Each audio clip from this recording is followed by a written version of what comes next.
What's going on, friends? It's Anton Daniels, and I gotta have a conversation with you guys about Tiege Hanley because you see how the sun is hitting me. This is no finesse, no makeup, no filters, no none of that. This is 100% Tiege Hanley. I use it in the morning as soon as I get up, right after I pray and brush my teeth, jump in the shower, and I'm hitting the streets because you never get a second chance to make a first impression. So even though they're giving you 40% off your first order, 20% off for life, even though you may get a free gift, forget all that, right? Because we would do this even if it was full price because it's worth that much. I'm in the streets, I'm kicking it with people when I see Dusties everywhere. You don't want to be them. You want to separate yourself. And the way that you separate yourself is self care. Ladies get it for the fellas. Fellas don't wait for the ladies to get it for you. I'm about to hit the streets right now and I'm feeling confident. I'm feeling great. I mean, I already got confidence, but to have that extra boost of confidence, knowing that you've taken care of yourself and you set yourself apart from all of the rest of the sheep that's walking around making bad decisions on a daily basis. And it's reflected in their actions. It's reflected in the products that they use. It's reflected in the people that they follow. And so if you're trying to level up, if you're trying to make sure that you look good, they're going to send you the pack. They're going to give you all of the instructions on how you're supposed to use it. Then make sure you get your Tiege Hanley. Again, 40% off your first order, 20% off for life. Get your free gift. Make sure you tap in with your boy Anton Daniels because Unc is never going to lead you wrong. I would never have you use a product that I don't use myself. Again, they've been rocking with me for a long time. Make sure you get your Tiege Hanley. I love you. I appreciate you. I'm going to holler at you guys later.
Yeah, I'm gonna take care of it, baby. I'll call you out.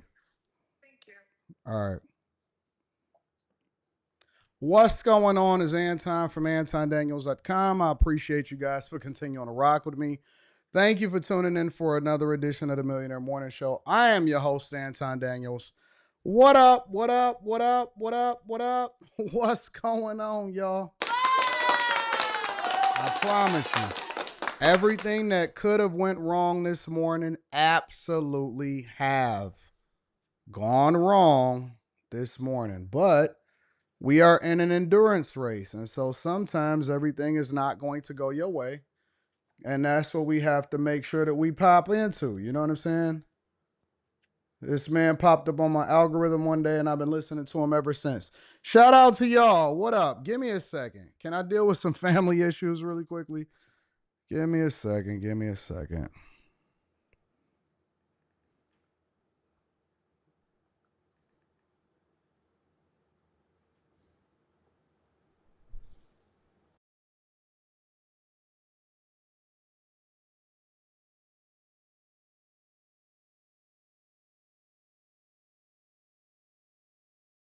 Building receptionist, press 2.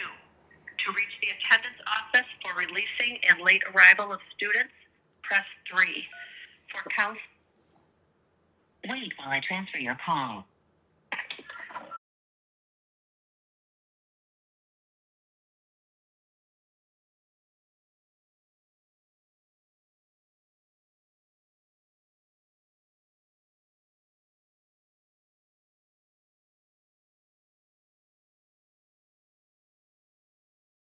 Pound for more options. Hi, my name is Anton Daniels, and I'm calling on behalf of my daughter.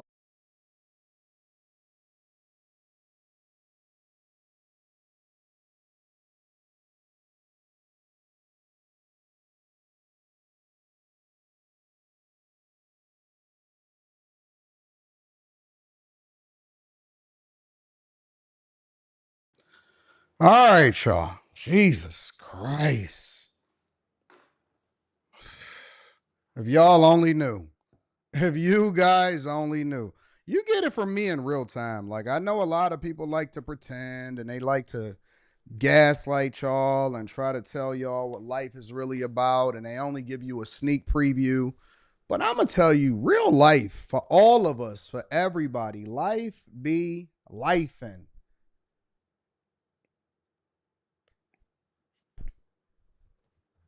Life be lifing, big dog. I'm telling you. Real talk. I'm just going to tell you the truth.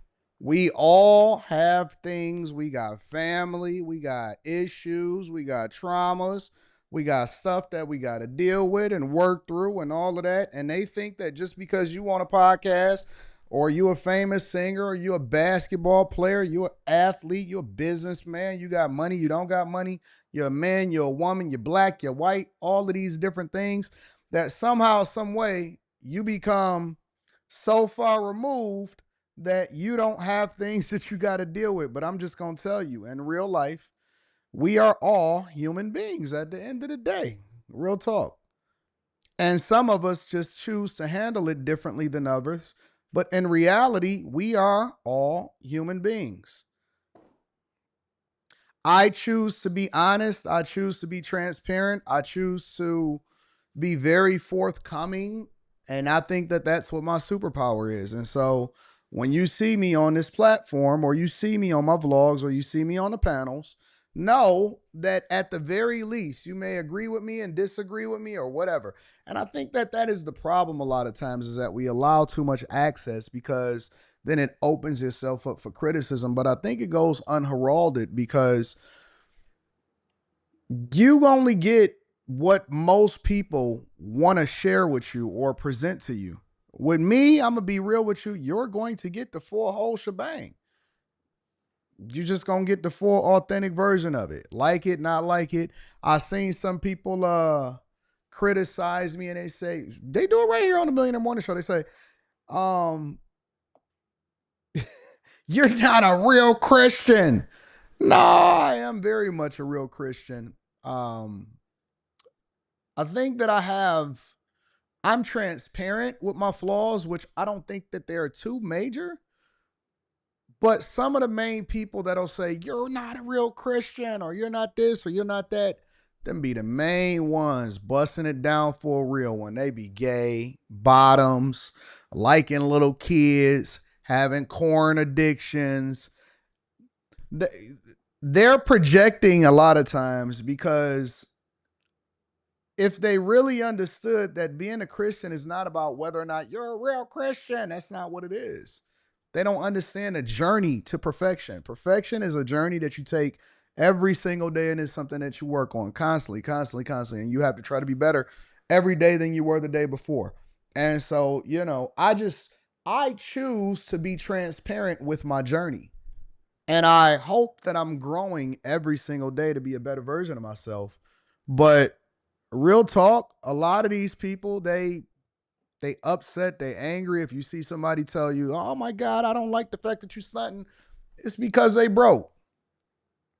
Oh man, you always talking about money. Maybe you should get you some and see how it feel. See how it changes your life for the good and for the bad. It's gonna be pros and cons to everything, but you wouldn't understand it because you've never had any real money. What you thought is real money is your tax return at the end of the year, and you complaining about that, but you actually gave it over to the federal government as a loan, and they just giving you a refund. It's your money. They just saved it for you.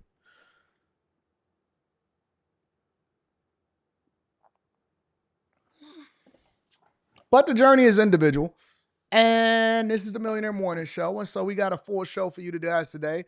We're going to address some real stuff. And some of it is going to bleed over into um after hours tonight.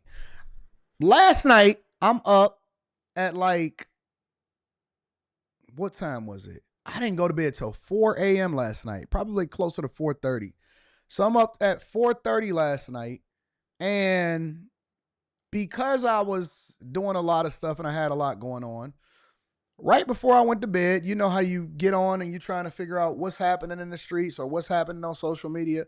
I decided to go live for the first time, where I joined somebody's live on TikTok, and people started sending me all of these gifts and all of this stuff, and I think somebody sent me like a galaxy or something like that. Man, I'm like, what the heck is going on TikTok? So you'll see me trying to figure out this whole social media landscape as far as what's happening on other platforms, but I'll definitely stay in a loop on what's going on with y'all. And oh, you watched it, Loso Way? Yeah. We also did Stock Club yesterday. Stock Club was fire. Shout out to everybody that joined the Bag Chasers. Link is in the description. I wound up live streaming for like almost 2 hours on Stock Club. I re-uploaded it for y'all that didn't catch it live. Had a lot of people in there trying to understand what was going on with the market, what they should invest in. Answered so many different questions, as many as I possibly could. And we broke it down for y'all. I broke it down all the way to a science. So it didn't matter if you were a beginner. It didn't matter if you were seasoned. It did not matter if this was your first time trying to understand, even in opening up a brokerage account. We leave no bag chaser behind. We leave no bag chaser behind. We broke it down, and I made sure that I stayed on as long as I possibly could to add as much value into you like guys' lives as possible. So, Block Club is coming up next, and we got an exclusive video coming up for y'all. So if you are not a part of the Bag Chasers, you're not a part of the Patreon, link is in the description. It is re-uploaded for you guys to rewatch, so that's there. I was on there for so long, I had to take a break. I had to take a bathroom break. I said, hold on, guys. All right, I didn't expect to be on here this long. And make sure y'all tap into the Discord. The link to the Discord is in the description of any of the most recent videos inside of the Patreon, all right? Shout out to everybody that joined. Shout out to, yeah, I was on TikTok last night at 4:30 in the morning, believe it or not. That show you how sleep deprived that I am because I'm dealing with issues. So many different issues every single day. Hold on, let me call. Make sure, one more thing, before we get started with the show. We got a full show. We're going to talk about divorce rumors with Michelle Obama, 125% tariffs with Trump, 90-day pause tariffs. We're going to go into the Austin Metcalf, Karmelo Anthony debacle, Prada. They're buying Versace, so we're going to talk about the money aspect of it, and we're going to get to it. Hello? Hey, did they release you yet? Yes, thank you. Okay. You need anything? Is everything cool? Yeah, I'm good, thank you. You just wanted to get out of school? No, we took our ACT test, and Mama didn't fill out the form, so she had to call me out instead. All right. Did you talk to her yet? Yeah, I talked to her. Okay, so everything good, right? Yeah, thank you. How did you do on your ACT? I don't know it. We don't know yet. We don't get our scores. Okay. All right, keep me in the loop. It was pretty easy. It was pretty easy? Yeah. Okay, keep me in the loop. I love you. All right, love you. You got anything that you got to do today? Anything important? Taekwondo, that's it. Oh, you love Taekwondo. Yep. All right, I love you. Let me know if you need anything, baby. Love you, thank you. Bye. All right, now that we got that settled, let's get into the Millionaire Morning Show. My daughter is all good. Let me read a couple of the super chats, a couple of the cash apps, and then we're going to go from there. Give me a second. Sorry, y'all. I'm a little bit discombobulated. A lot going on, and I had a lot of business to take care of. Shout out to my guy, Mike, that dude. I appreciate you. Thank you, Mike, that dude, for always holding me down. Spencer Campbell, you know you my guy. Thank you, and good morning to you too, my friends. Yes, my daughter is always trying to get called out of school, and I'm so weak. I'll be like, okay. E.B. Miles Davis says, every day is a good day. It's all about perspective. Stock Club rewatch was outstanding. Thank you, my friend. And yes, it was. Make sure y'all tap into the Patreon link is in the description. It's phenomenal. Couple from Me University says, dismissive Tiege plug after your reactions. Who? Anton is a teacher, not a pastor, so suck it up. You got that right. I don't want to be nobody's pastor. You ain't lying. All right? You ain't lying. All right, y'all. Y'all ready to go ahead and get it popping? Kevin O'Leary said he wanted the tariffs at 400% or 600%. We're going to go over that shortly. All right. First things first is Prada. We're going to go into the money. We're just going to get into a little 10-minute while we still gathering, while everybody's still coming in. Prada is buying Versace. All right. So I want to deep dive into this a little bit. Let me make sure that this is right. I got to make sure that my volume is right. Everything is good. So we don't have no problems, interruptions, issues, none of that junk. before we get into the show. All right. Prada is buying Versace for close to $1.4 billion. I would like to think that Versace was probably a little bit more valued than that, but apparently they're not. But let me go ahead and get into that. So here we go. There we go. All right, Prada's agreeing to buy Versace for $1.4 billion. And let me just deep dive into this really quickly. So, according to Reuters and multiple different sites and sources and stuff, they struck a $1.375 billion deal to buy smaller rival Versace from Capri Holdings on Thursday, including its debt and a move that unites the two biggest names in Italian fashion. Prada is seeking to expand, having defied a slowdown in luxury demand.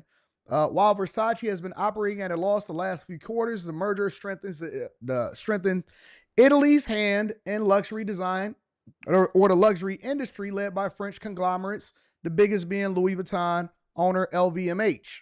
A lot of people don't know anything about LVMH. They don't know anything about the owner of it. At one point, had surpassed Elon Musk as the richest man in the world.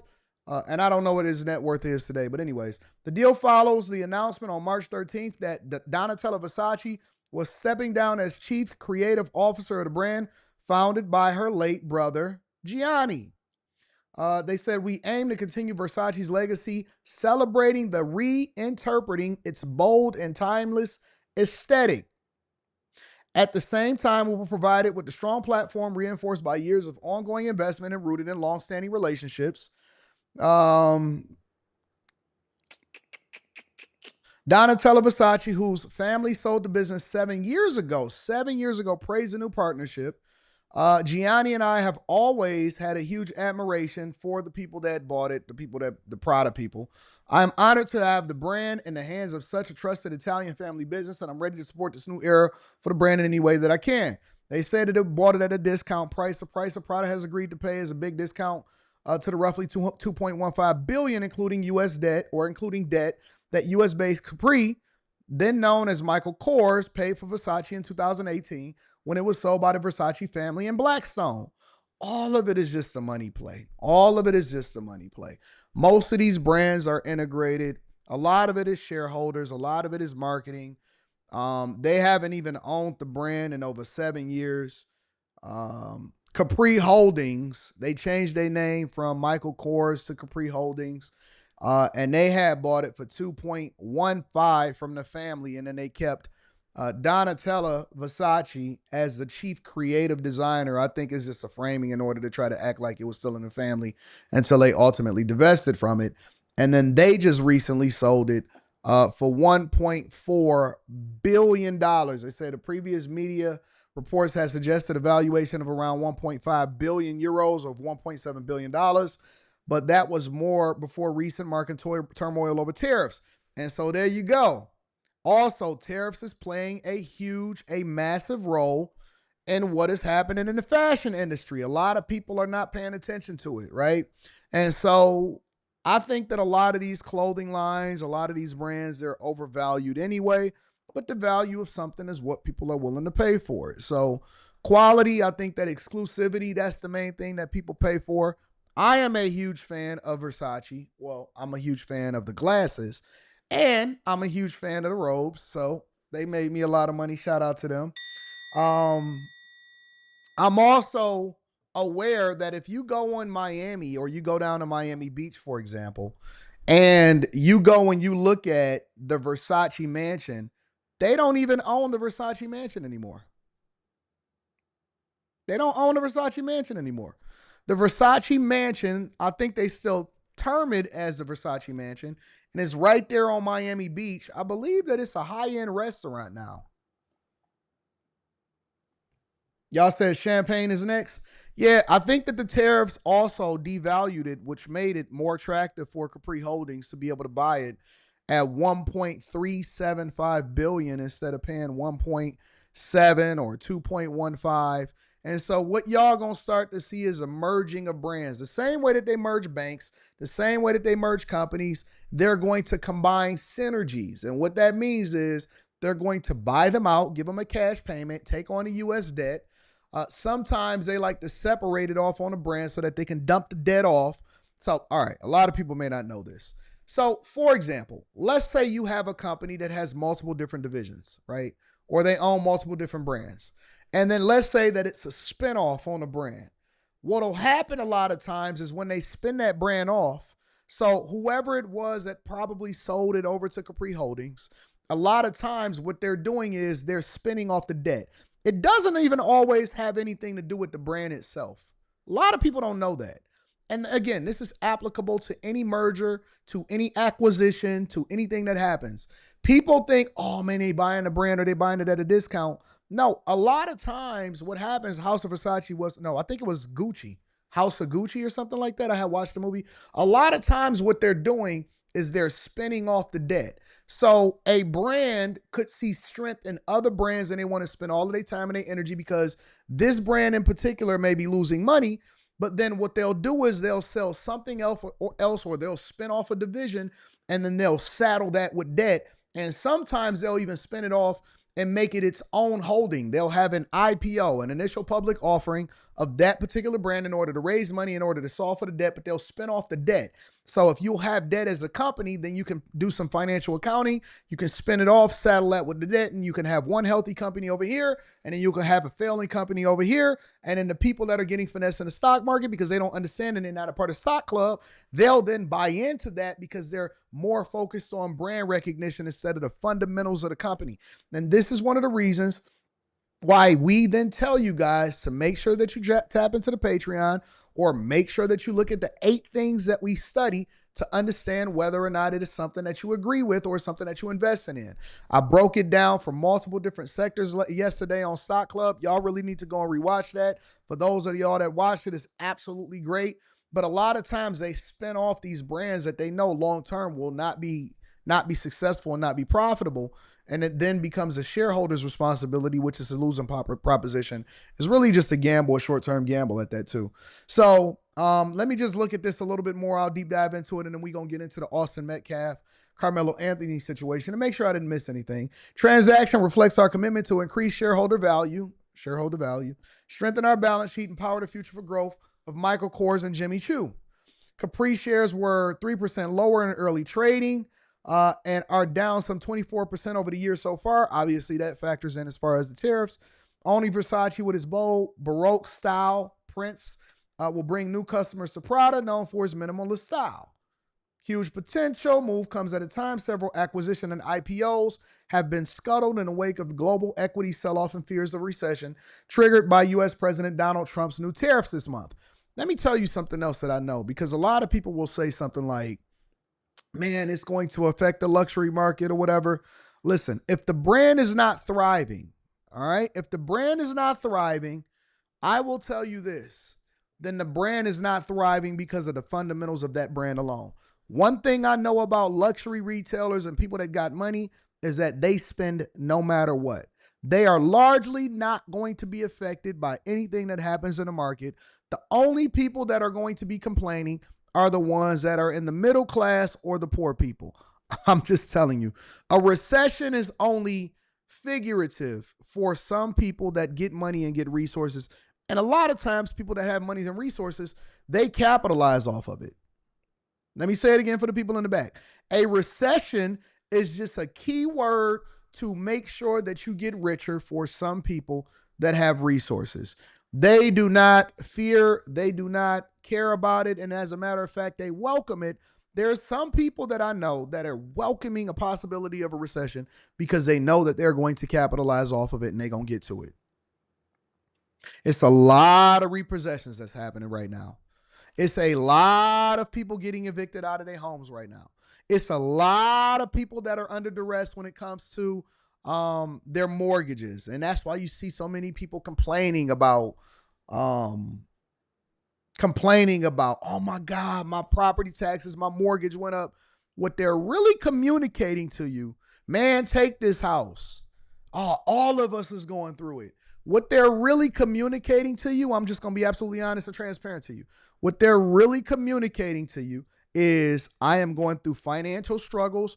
You would not believe the amount of videos that I'm getting inside of my emails or people sending me stuff and saying, yo, Anton, check this out. This woman is saying she can't find a job. This guy's saying that he can't find a job. They've been laid off. The people is really protesting. You know when people protest? People don't protest because they actually care about the cause. Most of the time, people protest because they're going broke.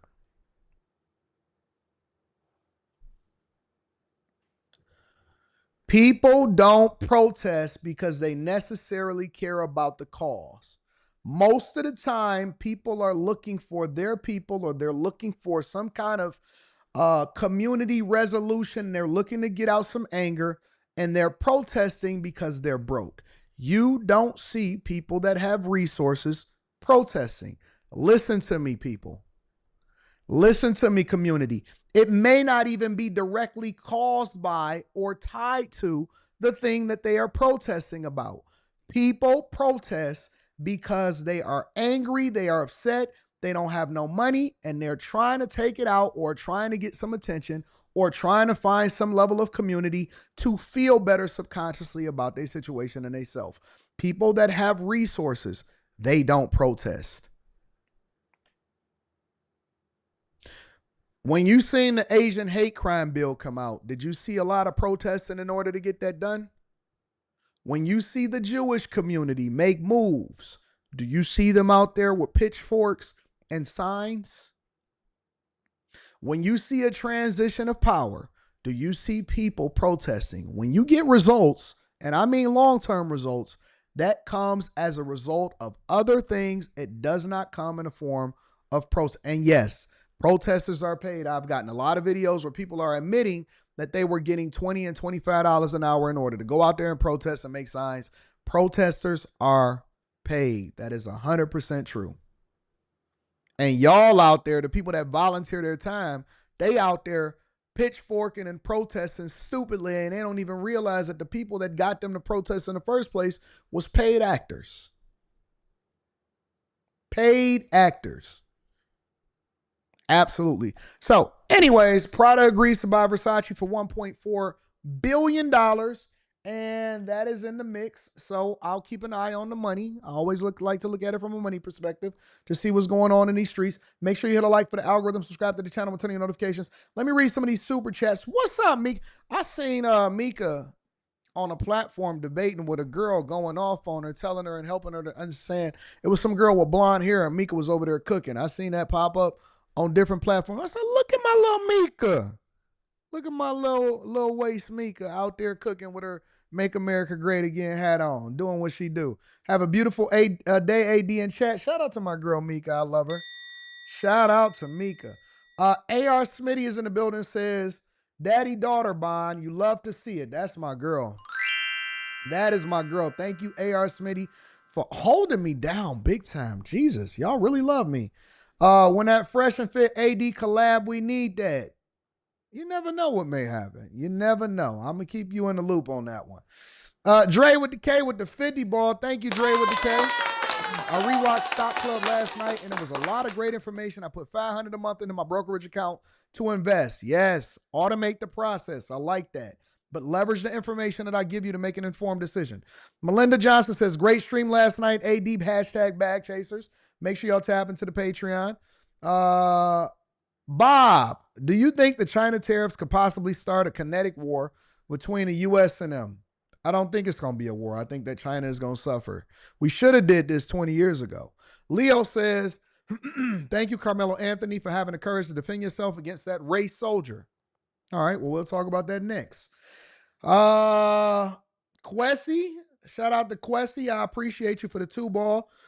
And thank you to everybody that support the platform. All right, let's get into this whole race thing, because I said when this story first hit my desk, and I think the first person to alert me to it was my dog, Brian McKnight. So shout out to Brian McKnight. I love you, big dog. You are my guy. Let's get into it. Let's talk about it. Then we're going to get into tariffs, all right? Make sure y'all hit a like for the algorithm, subscribe to the channel, and turn on your notifications. I said when this story first broke that this was going to be a race issue. This was not going to be a human issue. This was not going to be a young people issue. This was not going to be a parent issue. It wasn't going to be any of that because black culture cannot wait. Cannot wait. They are absolutely, positively looking for, seething, waiting on their next opportunity to protest, donate to, and get involved and have conversations around things that has nothing to do with their lives. Everything becomes a race issue with black people. We have cursed ourselves. We are a cursed people. Collectively, not individually, but collectively, we are a cursed people when it comes to having conversations about race. Everything becomes a race issue. Police deal with this guy. Oh, it's race. Somebody deny you for a job. Oh, they didn't like me because I was black. It's my hair. Cultural appropriation. She got cornrows. Cultural appropriation. That didn't even come from y'all, but we made it popular. Somebody get hot when it comes to music. Oh, they must be an industry plant. They taking over our stuff, so we need to gatekeep and keep it for ourselves. Somebody go looking for trouble, go sit in somebody else's stands. They're not even supposed to be there. They bring a knife, premeditated. Oh, man, he was just defending himself. Make sure that we go ahead and hit that GoFundMe.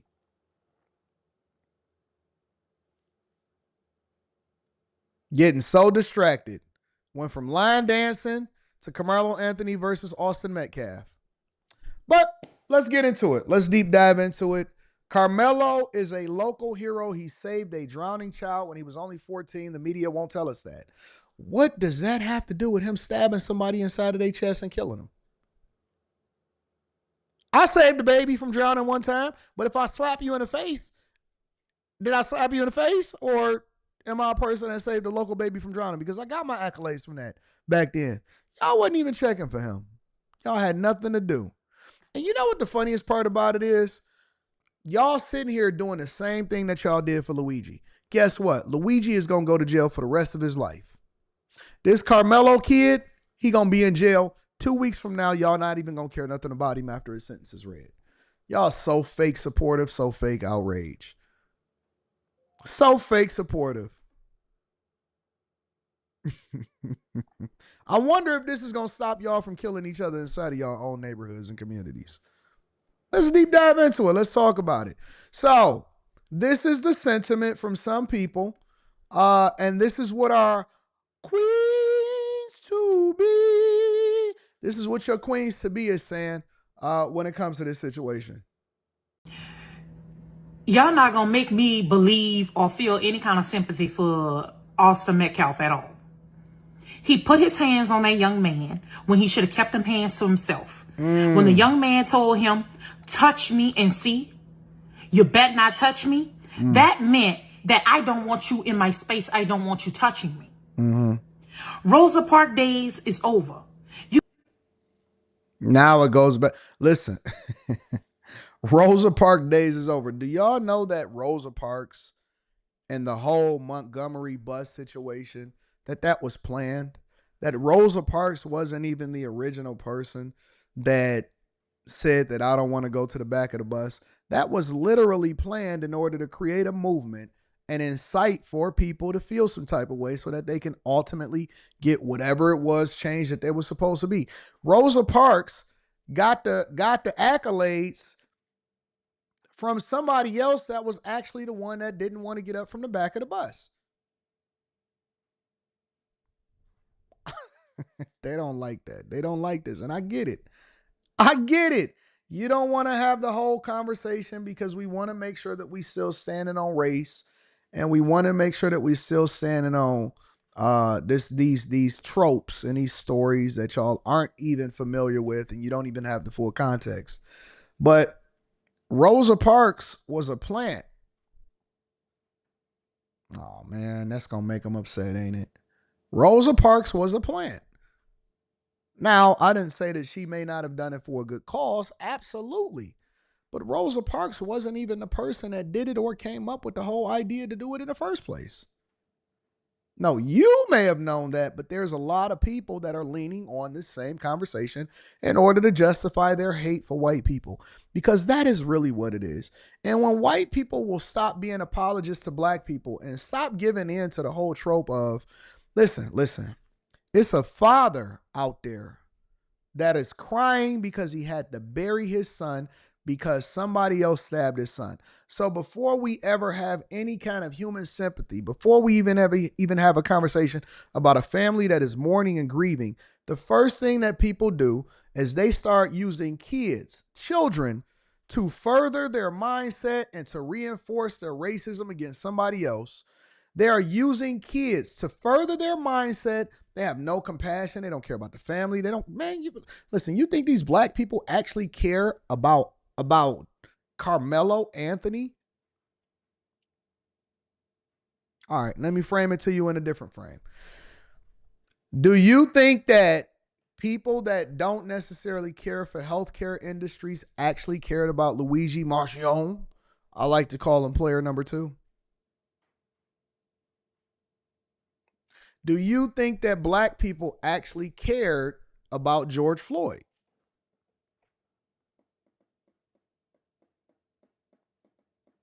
Y'all think, listen.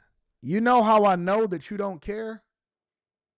And I'm going to get back to the actual situation at hand. Do you want to know how I know that you don't care? And this is all a front. This is all so you can get your social media following up. This is all so you can get some visibility. This is all so you can have your opinion because you're looking for that like and dislike and that dopamine hit. You know how I know that you don't care?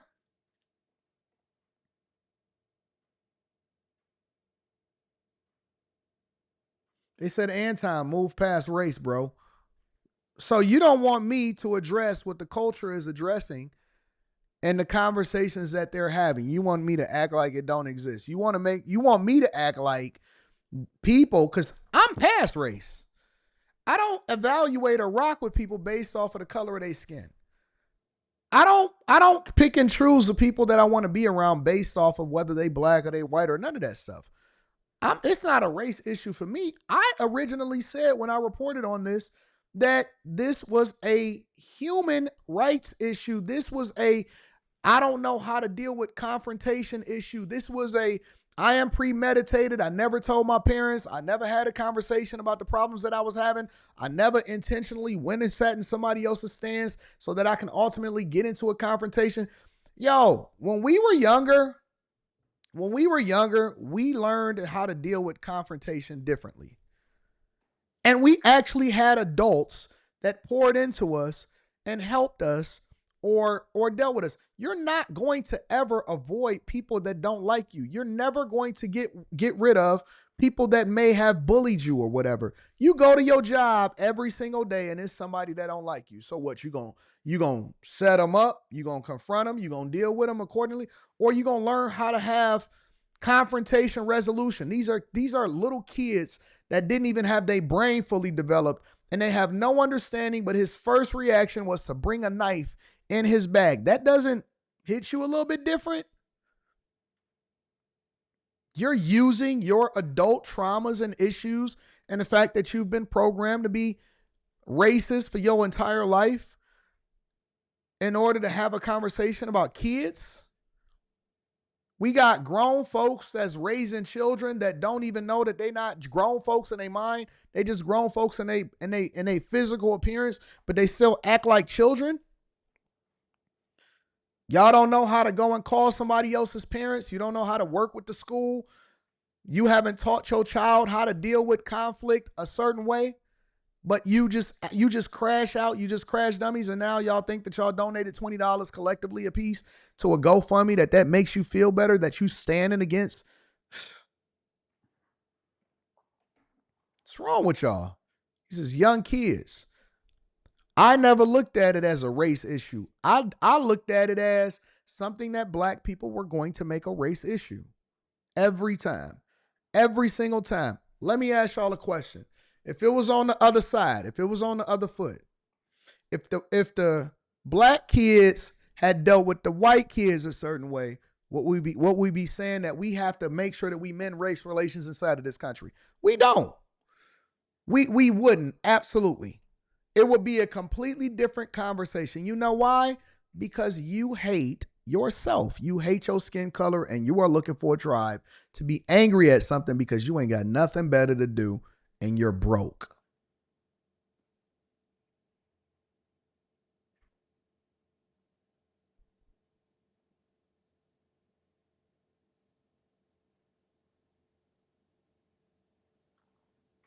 Who walks around with a knife in their bag? Grown people don't even walk around with a knife in their bag.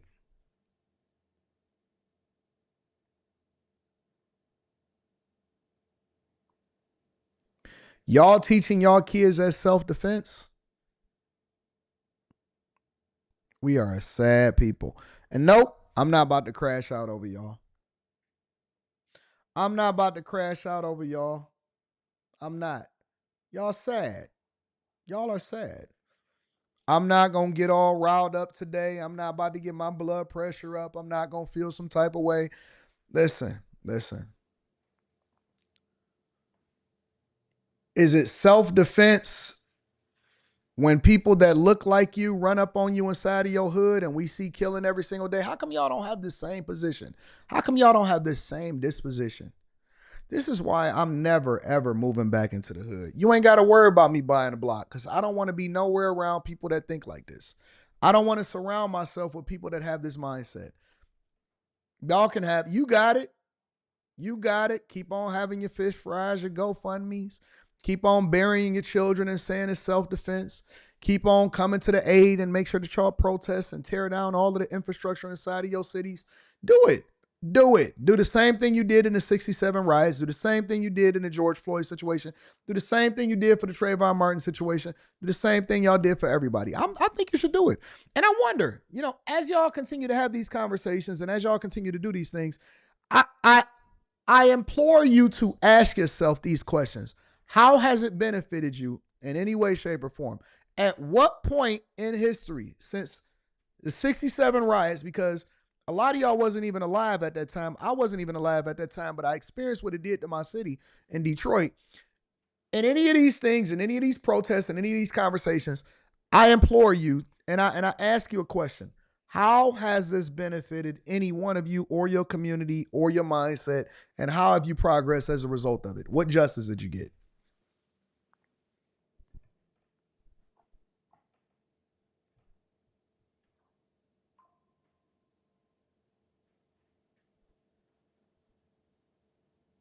Somebody says Nick Fuentes called guys like you out. I don't care nothing about Nick Fuentes. I don't lose no sleep on y'all get upset about people that have no kind of impact or power over what you do. Well, listen, if I see somebody walking down the street protesting with swastika things, either I think that they paid or I know that they dusty and broke. I know that the majority see, I don't give anybody any power over me. I know that the majority of white people are broke. I know that the majority of y'all are upset, and this is why y'all outside protesting against Elon Musk and Trump. I know that the majority of y'all are dusty. I know a lot of y'all living in trailer parks. I see y'all women.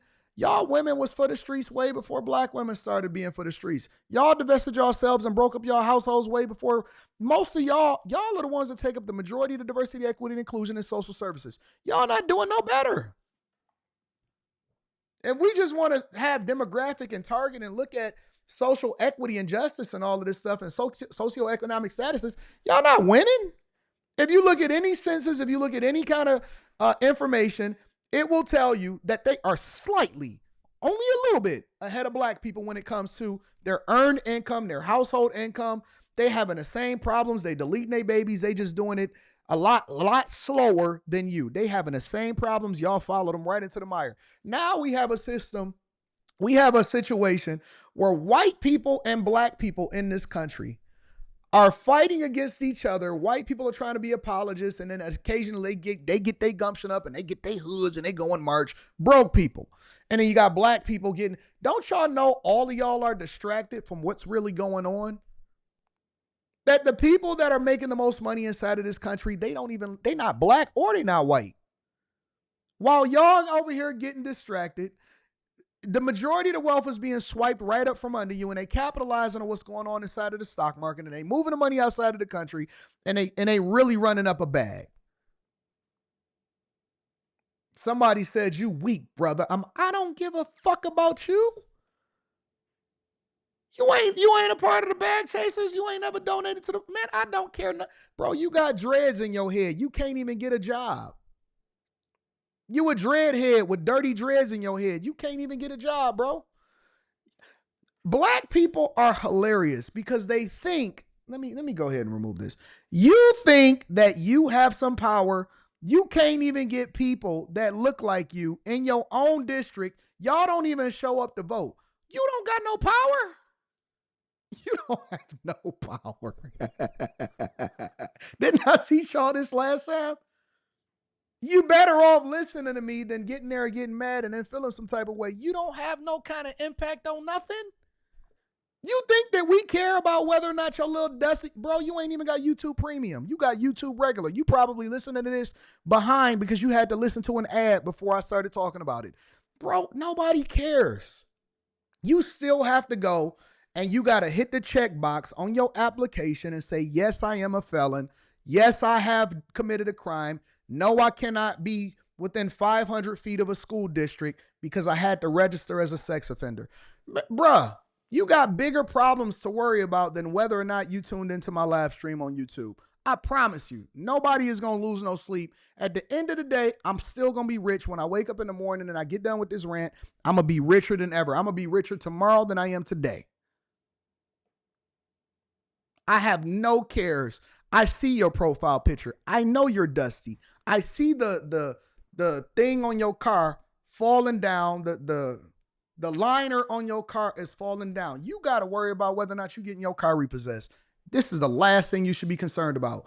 Don't even worry about it. Listen, if you're watching this on your Obama phone, go ahead and tune out and go look at Umar Johnson and let him continue to tell you what to do. You got baby mama issues. I'm advocating for you to fix family court laws, and you sitting there having a conversation with me about whether or not you in or you out. I don't care. Nobody cares. You're poor. You're broke. You're poor. You have bigger issues to work. You shouldn't even be worried. Bruh, you shouldn't even be worried about Karmelo Anthony or Austin Metcalf. That's the last thing that should be on your mind. That is something for privileged people to be able to have a conversation about, not you. You got bigger things to worry about. Y'all so distracted by the things that ain't even meaningful. Want to make everything about race. It ain't about race for me. It's about culture. The culture is trash, and this is the reason why you continue to believe why you want to believe. Tell your baby mama I said what up. I'm going on tour. I tell her I choose her too. If you was here for the live stream yesterday, you know what I'm talking about. Tell your baby mama and your girlfriend I choose her. And when I come to your city, I'm going to get it right. I'm not going to argue with you. I told people yesterday, we're going to move over into the Trump tariffs. I'm not arguing with nobody no more. If you don't like me, I don't like you either, but I like your girlfriend and I choose her. If she choose me, I choose her back and I'm going to make it right with her. Any frustration that I have, it's not going to be directed towards you. I'm not fighting nobody. I'm not getting into it. I'm just going to give her a wink. I'm going to pull up on the passenger side of your car when your muffler is hanging off, and then I'm going to just give her a wink. I just ordered the new Maybach yesterday. I'm going to put my arm out the window, and I'm going to make you feel some type of way. She going to look me up on Instagram. I'm going to DM her back. We going to have a good conversation, and I'm going to make it right. I'm going to make it right. My revenge tactic now is I am going to have a revenge tour on all mothers and baby mamas of men that is feeling some type of way, but only work 26 hours a week. I got you. She not even gonna know what it feel like to be on that cowhide that I got. It's a special cowhide. It's a special cowhide inside of my cars. I got you. I'm on it. Make sure you hit a like for the algorithm. Subscribe to the channel. I'm not arguing with people this year. Nope, not even a little bit. I'm going to make it right. I'm going to make her say my name. LD style. And I'm not saying learning disability. Go and look up what LD style means. Let me go ahead and read some of the super chats. I'm busting. I'm going to break her in. She ain't never going to be the same, but she going to be very submissive when you get her back. Mrs. Know-It-All says all black people are the true racists. Not all of them. Some of them. Cameron Pritchett says, just join the Bag Chasers. You gave $1 million a game for $21 a month. Thank you. You got it. No, they don't want to hear that part. They only want to complain and sit there and tell me what it is that I'm not. I got you. I got you. Sent a pitch deck to your email, mlivedigit. All right, Stroll Metaverse. I'll check it out. Brent Moore says, FD Lit Stock Club. I don't know what that means, but shout out to the people that tapped in the stock club. Black people keep poking the bear. They poking themselves. The Negro's thirst can never be quenched. Abundance Mindset says stock club was crazy. Super gems. Thank you, my friend. St. Louis says, I called my girl DM and AD for them. I would choose you tour tickets yesterday. Y'all better get her password before I get to her. Ladies, hit me up, DM me. I'm checking all DMs all week this week. Would she justify stabbing if the roles were reversed? Nope. They'll always find a new way or a way to blindly support the worst of our reflection. Shout out to Pierre. Executive Suite MLE says Rosa Parks was definitely a plant. They don't want you to know that Ray J was on the bus that day, and he was the only one. He was the one who would go to the back. The YouTube Denzel, the white Denzel says, so is carrying a gun premeditated? For a child, it is. For a high school child, it is. And if you go to any class, if any of y'all have ever been to a concealed pistols carries license class, they will tell you that is the last resort. Flee, run, do anything to get out of the way. It's not about pride. It's not about defending yourself. You need to flee and try anything to prevent yourself from being able to pull out that gun, because if you pull it out, you have to truly use it in self-defense, or you will be locked up and you will be held accountable. So to answer your question, refer back to the CPO classes and what they advise. I know Karmelo Anthony hates this. Yeah, I know the real one is mad. You always brag concealed carry. Are you a thug? Well, I just answered that question. And I never want to ever use my pistol, and I always walk away from anything that could be confrontational. As a matter of fact, most of the time when people see me, I got security with me. Let's see. JC says walking with a knife is a grown man thing, not a child. Jimmy Hoop says y'all acting like no black discrimination happened. Y'all such victims. Oh, this is discrimination. King Sonny says, honestly, I seen a far right blew this story up. Big Rock Man says peace from a non-unified people equal emotionalism. Top Class T. I'm gonna add this. I'm gonna put this on After Hours. Give me a second. I want to have this conversation on After Hours. All right, I got it. Top Class T says, and shout out to Top Class T for the $100 Super Bowl. A semi-rare L take for Anton on this one. This has nothing to do with the old trope of black on black crime. It absolutely has nothing to do with black on black crime. But if you understand why I use that to illustrate a point of fake outrage, then that's a completely different conversation. But I got you. I feel you. I appreciate you for the super chat. Thank you. And I welcome diversity of thought and opinion. Master Irrigation says, our single baby mama raising kids is the problem in our community. They create the worst product, especially our boys, either gay life or crime life, playing the victim in an angry way. Don't y'all know that boy gonna go down and he gonna be in jail for the rest of his life? And y'all sitting here talking about, that's the biggest issue. My biggest issue is that boy is going to go to prison. He is going to be somebody's girlfriend when he gets there. He is going to be in an adult prison. It is a possibility they can charge him as an adult. He is going to be a little kid in a prison with a bunch of Fleece Johnson and predators, and he is going to get his booty hole taken. And y'all sitting here talking about and justifying it? Instead of teaching your boys and your children conflict resolution so that you can get better results and having them think their way through situations, y'all justifying it and using it as a race issue? That boy gonna be sucking D in prison, and y'all sitting here talking about, y'all don't care about him. Y'all don't care about him.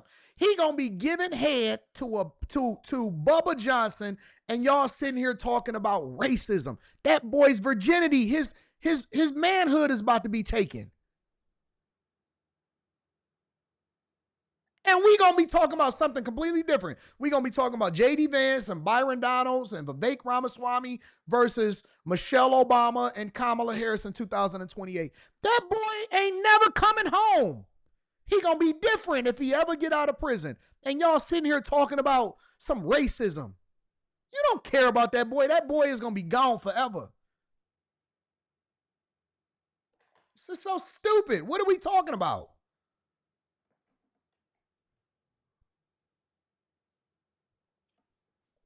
Are y'all listening to what I'm saying? We are the largest population in prison. We get convicted for the most crimes. Y'all attention is directed to the wrong thing. You can't solve a problem from inside a prison. You can't have the conversation about it from inside the prison. I would rather you be free instead of sitting there getting your booty hole took and then continuing to be a part of the prison industrial complex. But no, I'm the one that's crazy. This is an L for me. No, I'm saying that I would rather the boy be free. And then he actually had a conversation with his parents and then saw for it that way. That way he never in that situation in the first place. We don't think proactively. We only think reactively, and we think that having a conversation about it is going to mean something. It's too late. It's too late. He's never getting out of prison. It's too late. The conversations that we should be having is not preventing your boys from being gay, being raised in prison, and getting his booty hole took. It's too late for him. It's over for him. His life is going to be forever transformed in a negative way.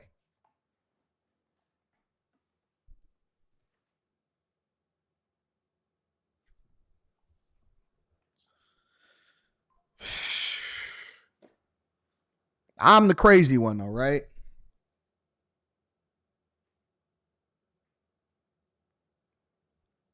Mr. Lot says we are the only community that celebrates helping a man with J-Pay instead of his education. Talk about it.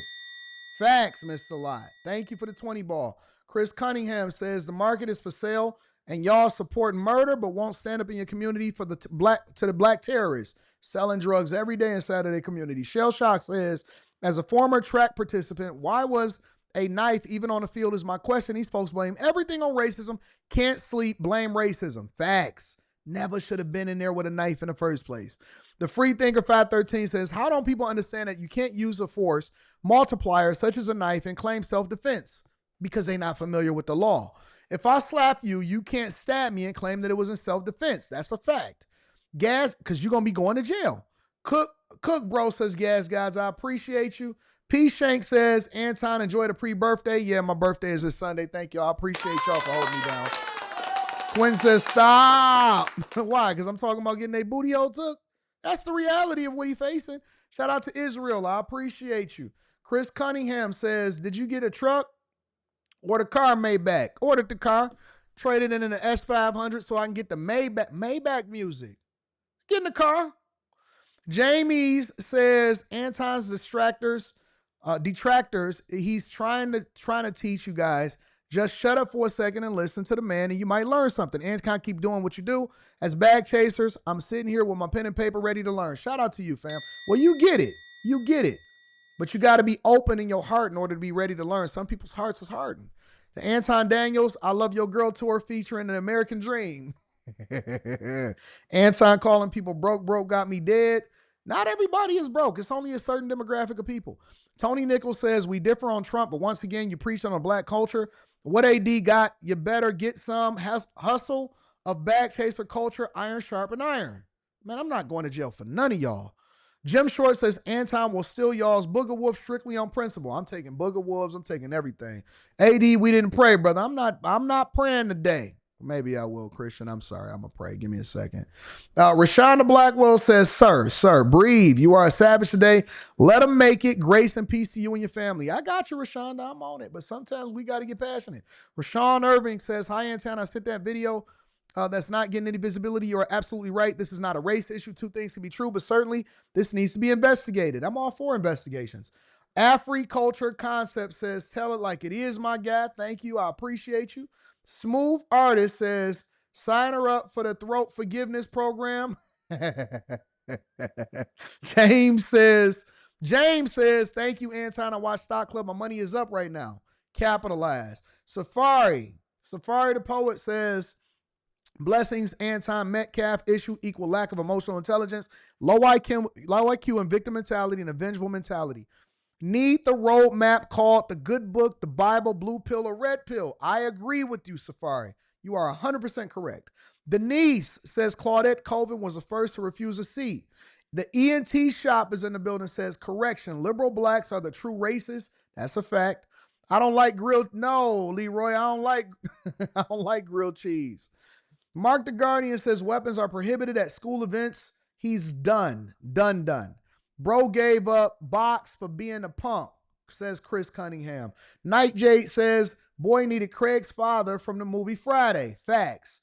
Put the gun down. We use these. Tanisha Talks T says, hi, Anton, I want to invest in stocks, PlayStation, etc. PlayStation? Is now even a good time now is even a good time, and how long should I have to expect to see a profitable return? Don't invest in PlayStation. Don't invest in Sony. That's not a good one. Don't do it. Tap into the Patreon. Go and watch Block Club from last night. You will get all of the information you need. So now we timing people out if we don't agree with Anton. Who's timing people out? Moderators, don't time people out, y'all. Let them rock. As long as nobody talking about nobody's kids or being disrespectful, don't time anybody out. Don't block anybody. Let people have their opinion. If it's different than mine, then I'm cool with that. We don't time people out. I wasn't even being disrespectful. Be careful, y'all. Be long leash. Moderators. Just because somebody disagree with me, that don't mean that we timing people out. Michael Paul says, just as a reminder, all of the Navy SEALs, Green Beret, and infantry, and the vast majority of warriors in the military are all white boys. Gas guys in the building. I appreciate you. I actually live and have a child in school here in Frisco, and there's absolutely no reason for a teen to be carrying a weapon here, Anton. Thank you, gas guys, and thank you for holding me down, big dog. Me University says technically he been to the top of life murder. Executive Suite MLE says threw his life away because he couldn't fight. Fact of the matter is, 2 young lives are over, and they want a new George Floyd. Teach a man how to squabble. Put them hands up. Our people always quick to accuse someone of being sassy. Meanwhile, this boy about to get turned out because of irrational, impulsive behavior, crackhead behavior. And he going to become somebody's girlfriend in there. And nobody is going to care. Make sure y'all hit a like for the algorithm. Subscribe to the channel and turn on your notifications. Let's deep dive. Yarly Mo says, at Top Class T, you spent $100 to disagree with Anton. What? Listen, disagreements is cool. We like all thought. We like diversity. The only diversity we like is diversity of thought, all right? Make sure y'all hit a like for the algorithm, subscribe to the channel, and turn on your notifications. Let's move on. Tariffs. So yesterday, Trump paused tariffs for 90 days. A 90-day pause on most tariffs for most countries, and he's only going to be charging them 10% because they came to the table. They kept the same head. This is what they're communicating. They kept the same head. They did not exact tariffs against the United States of America. They didn't implement it even if they talked about it. And the only country right now that is facing exceedingly high reciprocal tariffs is China. Make sure y'all hit a like for the algorithm, subscribe to the channel, and turn on your notifications. This is what the Treasury Secretary Scott Bessent and Caroline had to say as a result of it, and they met the press, and this was what's going on.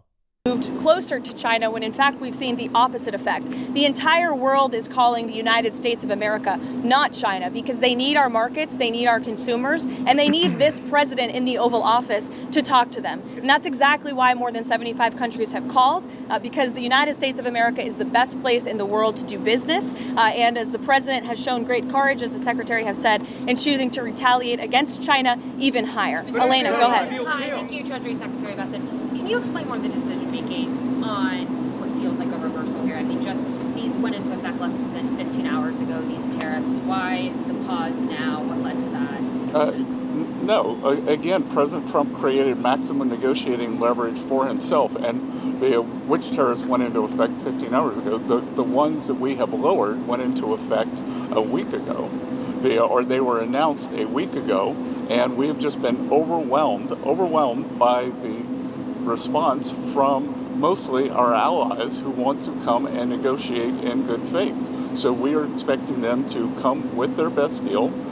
As I said a week ago today, don't retaliate, hold your ground, let's see what happens. And China, they kept escalating, and now they have 125% tariffs that will be effective immediately. Mr. Secretary, go ahead. Mr. Secretary, thanks so much for doing this. The 90-day pause on the reciprocal tariffs, that because of the whiplash that we've been seeing across the financial markets? How much was, what we saw in the stock markets, a part of this decision? No, it's because because of the large number of inbounds. We've had more than 75 countries contact us, and I imagine after today there will be more.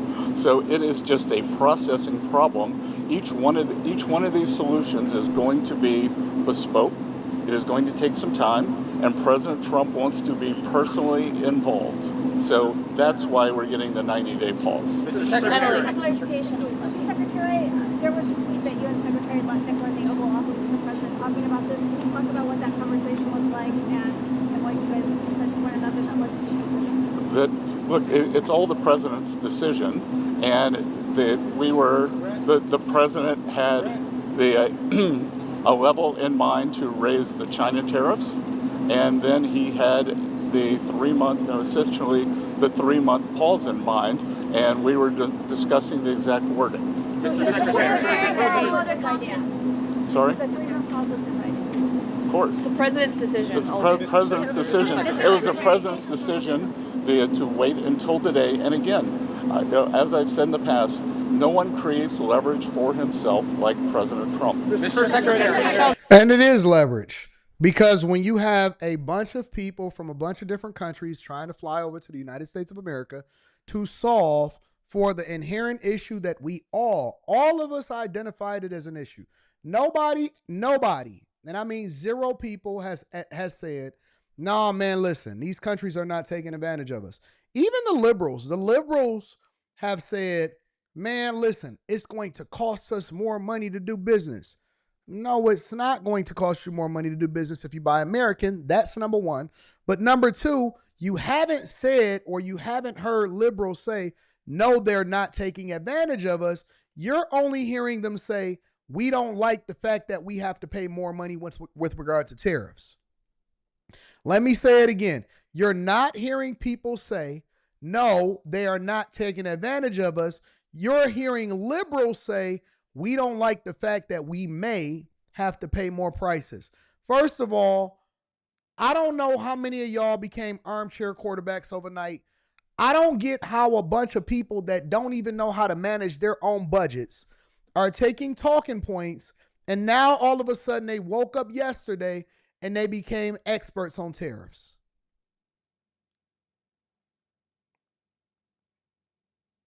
How did everybody wake up yesterday, still haven't figured out how to balance their own budgets, but that they woke up yesterday and all of a sudden they became experts on tariffs? They understand international economics, international finance. They understand trade relations. I have never seen a bunch of people that have so much insight and information, haven't been able to rub 2 pennies together and keep a job for more than 18 months. Somehow, some way, they became finance experts, and they know more than the President of the United States of America and Scott Bessent, Treasury Secretary Scott Bessent. They know more than Ray Dalio. They know more than Chase CEO Jamie Dimon. They know more than everybody. Just because they liberal, now all of a sudden they became experts on international relations and how to negotiate a better deal. If we've been getting taken advantage of for our entire lifetime, since I was born in 1982, April 13th, 1982, Sinai Hospital on Outer Drive, which is no longer open in Detroit, Michigan. We have been getting taken advantage of by other countries. We none of us disagree on that. None of us disagree on that. We finally have somebody 42 years later that both Democrats and Republicans historically has always believed that we needed to get these people in. And to be honest with you, we should have did it 20 years ago. I seen a video of Vladimir Putin saying, listen, if y'all was going to rein China in, y'all should have started this 15 years ago. I say 20, 25 years ago. We should have solved for this 20 years ago. But nobody had the balls, and everybody was compromised, and everybody actually wanted to continue to keep their political capital. And so they did the worst thing for America, sold us out. That's why we sitting at sitting looking at $37 trillion as a national deficit. And so now we finally got somebody that said, all right, we're going to drop our balls on the table. We're going to deal with this accordingly, and we're going to solve for the problem. And people are mad that we're actually standing up for Americans just because they don't like Trump or they're liberal.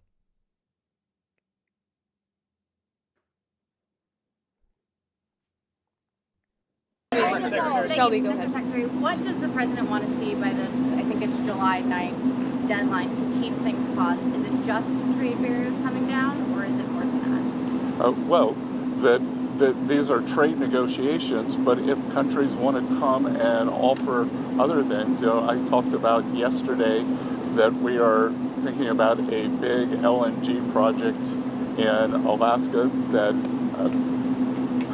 South Korea, Japan, Taiwan, or somebody say you're talking like Trump wasn't the 45th POTUS, man, stop playing. Yeah, but he didn't have all three branches of government behind him in order to get legislation passed, in order to make sure that we had a comprehensive budget.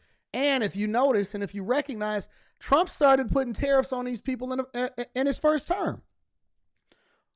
Trump started putting tariffs on other countries, including China, in his first term that Biden left in place. I'm not sure if you're familiar with what happened in 2017, 2016, 2018.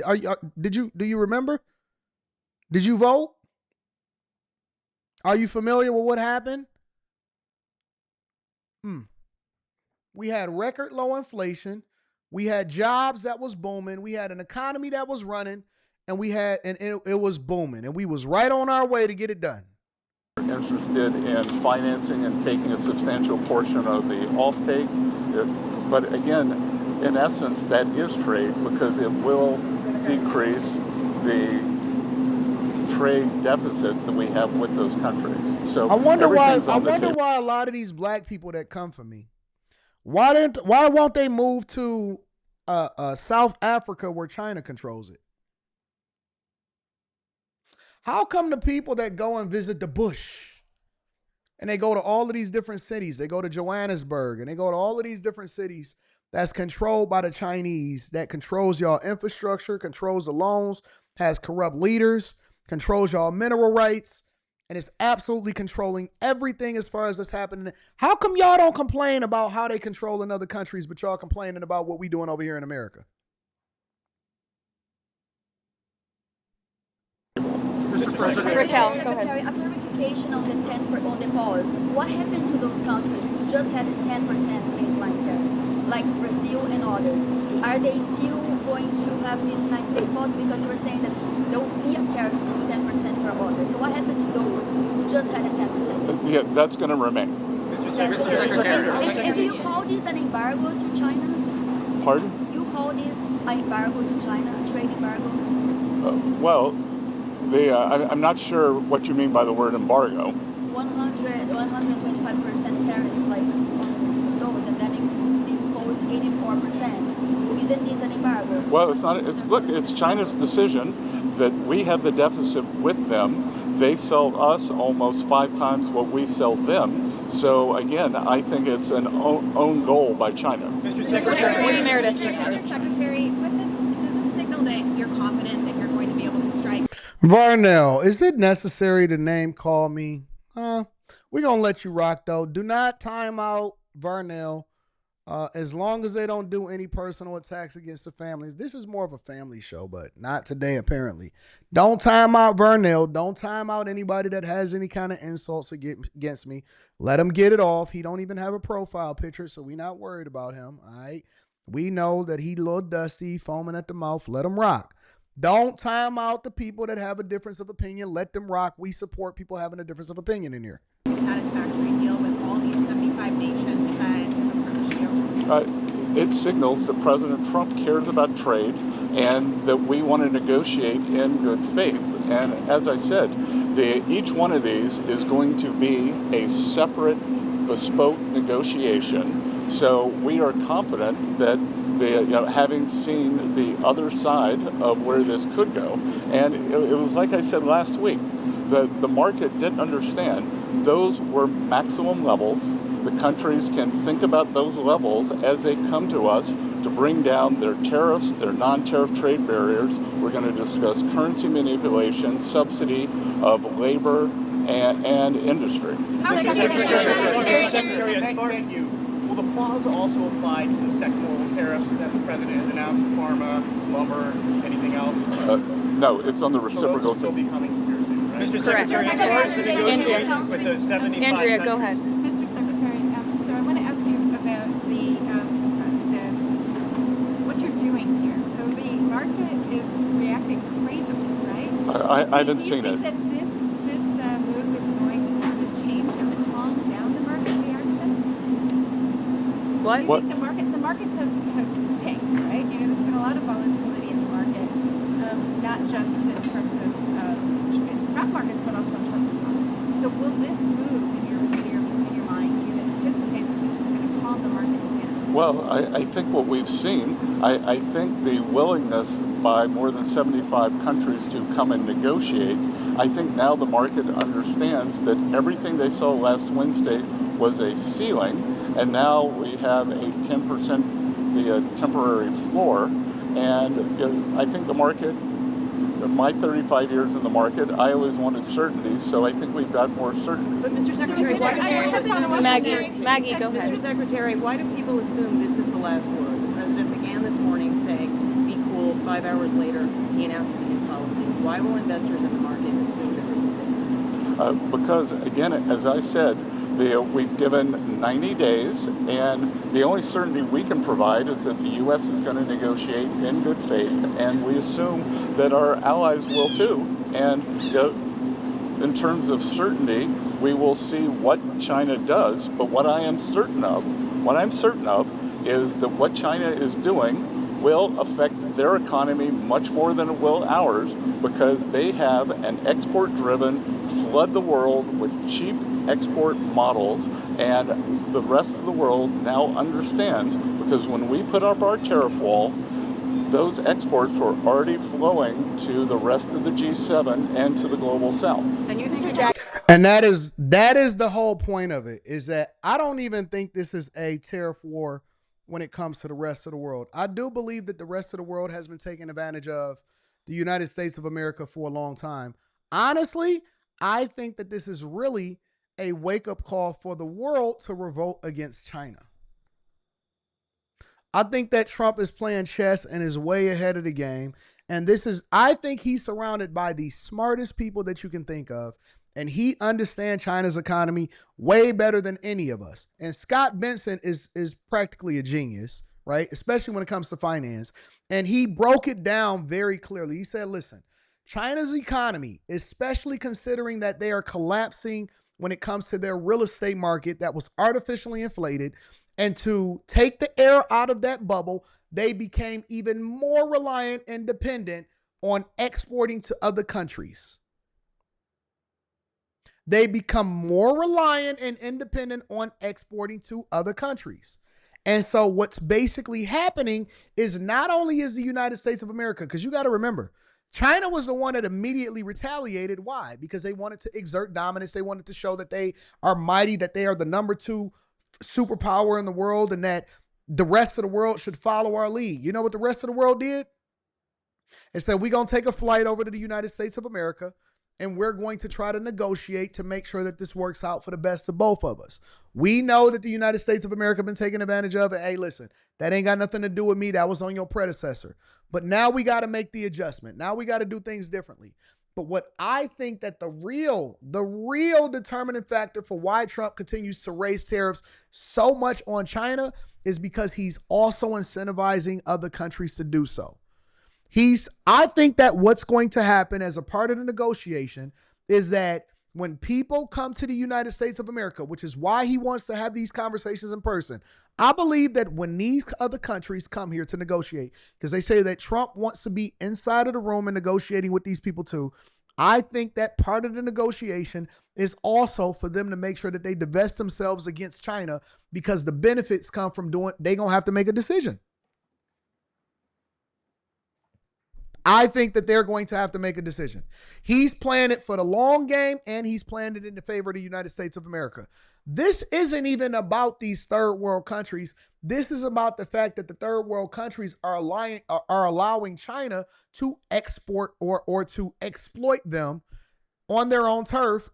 And I believe that Trump is having conversations in person with them to let them know that the terms of the deal, in order for y'all to still be able to do business inside of the United States of America, is also with regard to how it is that you align it with China.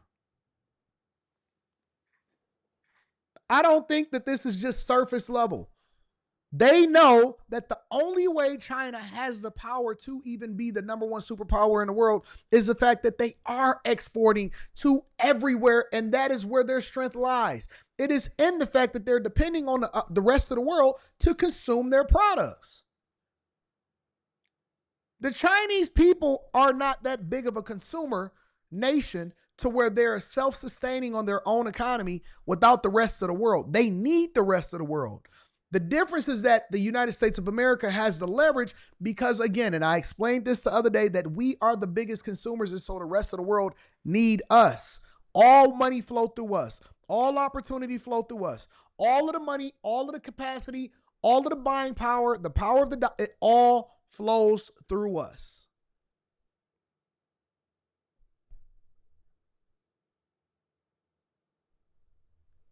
So if you got to come to us, we also want to leverage you against the people that you're doing business with. I do it all the time. Absolutely. Oh, I'm transparent. I don't mind. I'll tell you exactly what happens. I do it all the time. All the time. I see people and I see how they move. And I might see somebody mess with somebody that I don't necessarily care for. And so I'm not going to go directly to them and attack them. I'm going to be like, when some people come over and they say, Anton, look, hey, man, can we do business, whatever? I'm going to say, tariff. Oh, man, why you tariffing me? Because, man, you taking my proprietary technology and the insight that I'm giving you and the fame and the visibility that I'm giving you, and you're using it for somebody else's benefit that I don't think they're doing the right thing. I'm not going to say because I don't care for them or, they're my adversary. I'm going to say, I can't mess with you because you messing with the ops. And you know what? I feel you. I ain't even know. I ain't got time for them anyway. I'm not about to listen, I don't have to directly deal with you. I'm going to indirectly crush you. Hey, man, this is where all of the money is over here. You see what we doing? You seeing how it's shaking? Yeah. Let's get it. Let's get this money. I'm not going to directly say to you, hey, man, don't mess with them. I'm just not going to call you. You know why I'm not calling you. You know why I'm not kicking it with you. You know why we don't get money together no more. I hope they paying you a nice check. And you start seeing other people come up around you, come up before you, they becoming more successful, then you're going to want to make some changes. You're going to realize that it ain't always greener on the other side, that they don't really treat you right. They not paying you really well. They don't pay you at all. It's a little dusty over here. The audience is going down. Okay, listen. Or we may make you an example for the next person that comes up and want to do business. Oh, you messing with the ops? I got you. You want to be Young Buck. You Young Buck now. You don't want to be Tony Yayo. You want to be Young Buck. I got you. Anyways, make sure y'all. I'm just playing. I'm just playing. I'm trying to use this as a fake example as to why Trump's tariffs are not directly against all of the countries while he's paying attention to his biggest ops. I'm just messing with y'all. Don't take it. I'm just messing with y'all. I'm not serious. I'm not serious at all. Y'all want to move on to the next part of the show, or y'all want to act like I'm serious about it? I'm not serious about it. I don't care nothing about that. Because sometimes you got to break it down from a C student's perspective so that we can understand it a little bit differently.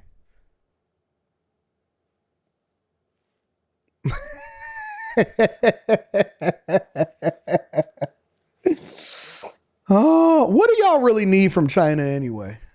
What is so awesome? Y'all, I ain't never heard nobody say, yo, I'm about to go to China because they got some baddies over there. What do y'all really need from China? What are you exporting that you just need so bad from China?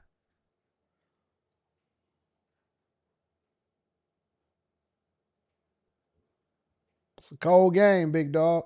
Mark Evans says, let me know if you need a graphic designer for that tour, Playboy. And thank you for unintentionally helping me to see that learning software engineering and AI engineering was a good idea. I like that, Mark Evans. I got you, big dog. Kicking it with it. What up, Chef? Hold on, Chef. Anton, I love you, but someone's son is dead because he wasn't taught to keep his hands to himself and because the term snitches get stitches. Chef, now you looking good in that picture. I ain't even gonna lie. You looking good in that picture, and I'm weak. I get weak in the knees.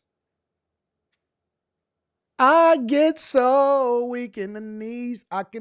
Chef, you looking good in that picture, but you're wrong. You should redirect that. You should say, Anton, I love you, but someone's son is about to get bust down inside of a prison because they couldn't teach their sons how to have conflict resolution. Somebody's son is going to be somebody's boyfriend. That's what you should say.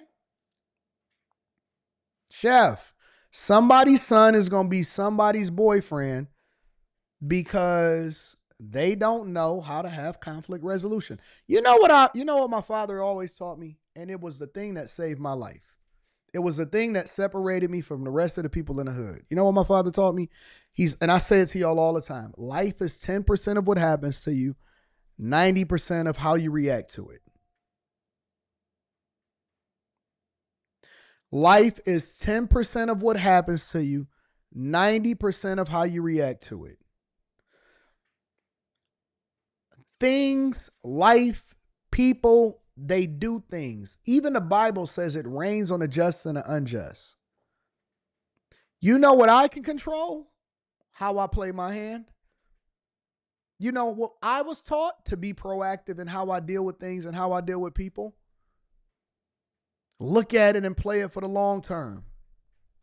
Either you can be somebody's boyfriend for the next 15 to 20 years, or you can understand that you're probably never going to see those people. We back. I'm sorry about that. Little bit of a pause. I'm here. Sorry about that.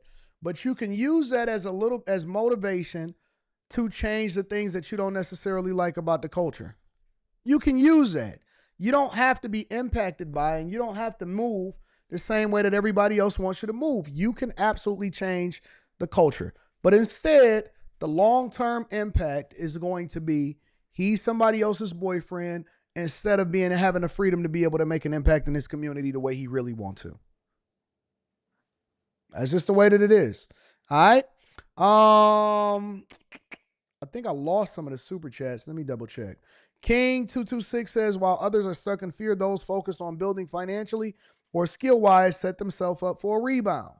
Faith M says, you'll always know who has the power or less leverage. They're the most likely the ones that K first. Just wait and watch. Gas Guys is in the building again. Shout out to Gas Guys because I actually live and have a child in school here in Frisco. There's absolutely no reason to carry a weapon. Oh, okay. All right. So I might have lost some of the super chats because my connection or whatever, so on and so forth. I got fiber coming in. I got them coming in to do a whole nother thing because I don't like this traditional business internet that they got going on down here. We have too many problems, too many interruptions. So we're going to continue to rock it out. Anyways, if you are having audio issues, leave and come back. If you good, then let's continue on with the show. Let me just double check something real quick. All right, we good. All right, y'all ready to rock out? Y'all ready to keep going?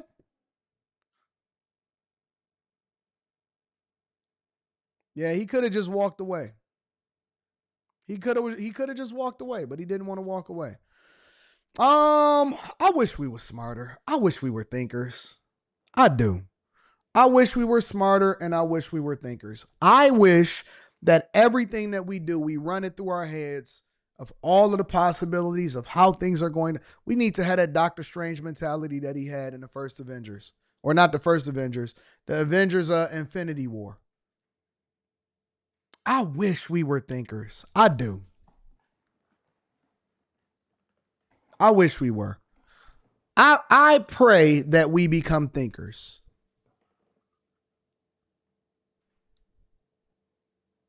We got to think our way through things instead of just reacting emotionally and thinking that the law is going to protect us. If you don't necessarily care or you think that the system is for you, why are you not thinking your way through life?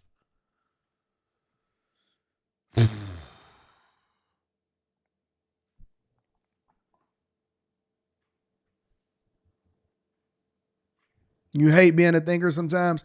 Brothers Keeper, why do you hate being a thinker sometimes? What is that about?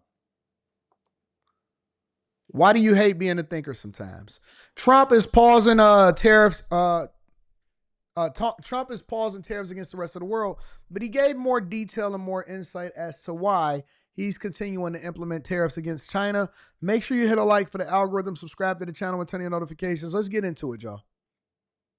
Of that Kelly, I have to stop you because we are hearing from President Trump now. By the way, he's speaking in front of several auto racing champions of 2024. Let's listen. To us on trade, not only with, if you look at it, not only with China, but China was by far the biggest abuser in history, and others also, but somebody had to do it. They had to stop because it was not sustainable.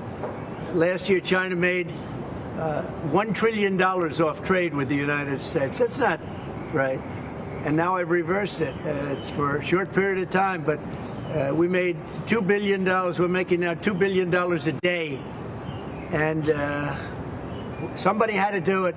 Roger actually said it. Charles Schwab was here a little while ago, one of the great financial people, and he said he's been waiting for 40 years for somebody to do what I did over the last month. And if you didn't do it, you wouldn't have a country. It wouldn't be sustainable. So I'm honored to have done it. And, look, nothing's over yet, but we have a tremendous amount of spirit from other countries, including China. China wants to make a deal. They just don't know how quite to go about it. It's one of those things they don't know quite. They're proud people. And President Xi's a proud man. I know him very well. And they don't know. I almost think that Trump be putting stuff in people's head before they even think it to try to control the situation.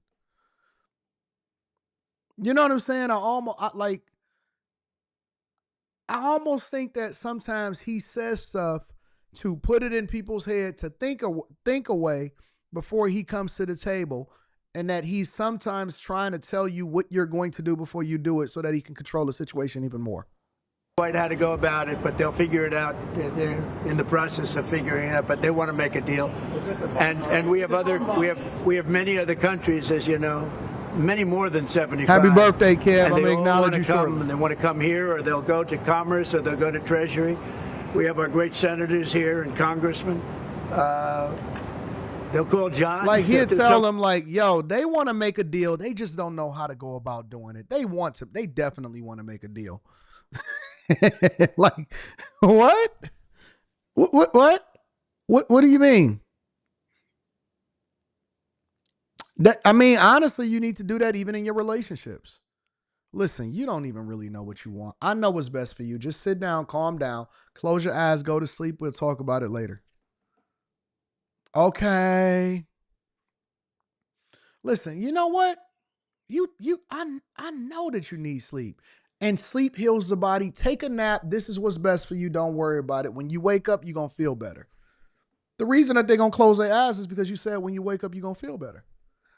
We do it to our children. For the guys that's actually masculine in a relationship, they do it to their wives, their spouses, they girls. You're planting the seed. You're telling them what they're going to do, and they love to do it, especially when they feel like it's the best thing for it. Hey, you know what? Sit down for a minute. Just chill. Okay. They just cantankerous. They just arguing for no reason. They doing it because sometimes they just want attention. Sometimes they don't want to seem weak. Sometimes they just used to dealing with something a little bit differently. And so you got to tell them what they're going to do before they do it. And you got to plant the seed and help them to realize it so that they go ahead and fix themselves. and you tell them, you know what? Try it. Listen, try it. Try it on your girl. The next time that she start, you know what? You don't even want to argue like that. This is just your way of getting my attention so I can address a couple issues, and then you want us to be able to go out. So go ahead and get dressed and we'll discuss it in the car. She's going to be looking at you like, oh, what? How you know that? You're telling her what she's going to think before she think it, but it's going to be something that she likes.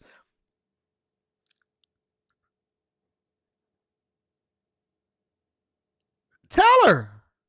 Next time she start getting on, oh, you know what? Okay, I hear you. Don't even argue with her. Don't argue with her. Just be like, oh, yeah, okay. You know what I say? You know what my word is? I say interesting. Because a lot of times they're looking to get a reaction out of you. They looking to argue because they need to get it all. They got that energy pent up in them. And I say, I just listen to them. And then they say, well, because you don't respond right away. Well, what are you thinking? Interesting. What?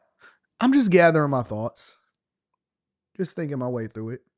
And then sometimes they'll start back talking again because a lot of women, they can't stand the silence. And so silence incentivizes them to talk some more. Silence incentivizes them to talk some more. So sometimes they'll tell on themselves and they'll start to reveal the reason why they're so cantankerous, why they so upset, right? And then you just hit her with it. Okay, I see. I get it. You know what? Can you do me a favor? You don't even acknowledge what they said. You know what? Can you do me a favor? Can you go grab that out of the other room and then go and get dressed? Because listen, I can't wait to discuss some things with you. I got big plans for you. And I love the fact that you came in with me. You know what? Let's talk about it on the way to go play some pool. She's going to be looking like, okay, here. And she's going to come back with whatever it is that you asked her to bring. Here you go. I'm about to go get dressed, all right? I'll be dressed in 15 minutes. No, take your time. Listen, I want you to get dressed. I want you to look your best. I'll be done with this business in a minute. I'm going to go ahead and get in the shower real quick, and then we'll by the time we get in the car, they don't even want to discuss it no more. And then you hit her with a little bit of it. You know what? I'm going to make some adjustments because I hear what you were saying. You don't even remember what she said. I'm going to make some adjustments because I hear what you were saying. And then we're going to go ahead and do things a little bit differently. But I know that you want to do this, so let's go ahead. It's over. Conversation is over. Conversation, I'm telling you, I'm not going to keep on giving you all of my tips and tricks, all right? It works 10 times out of 10. It works 10 times out of 10 every single time. The next time that she come with you, plant the seed. Next time she come at you, plant the seed. Now, when you get really good, you'll plant the seed before they even come to you, and then you proactively solving for the problem. They don't even know that the idea wasn't theirs, but you made it seem like it was there, and so you made it inclusive, and so now she feel a part of whatever it is that you got going on. You know what? I thought about something that you did the other day, and it gave me this idea, and I was just like, dang. She said that, and it sparked this, so this is what I want you to do. I want you to take control of that, and then if you can handle that for me, I really appreciate it. Thank you, baby. Okay, thank you. They just want a little bit of attention, a little bit of acknowledgement.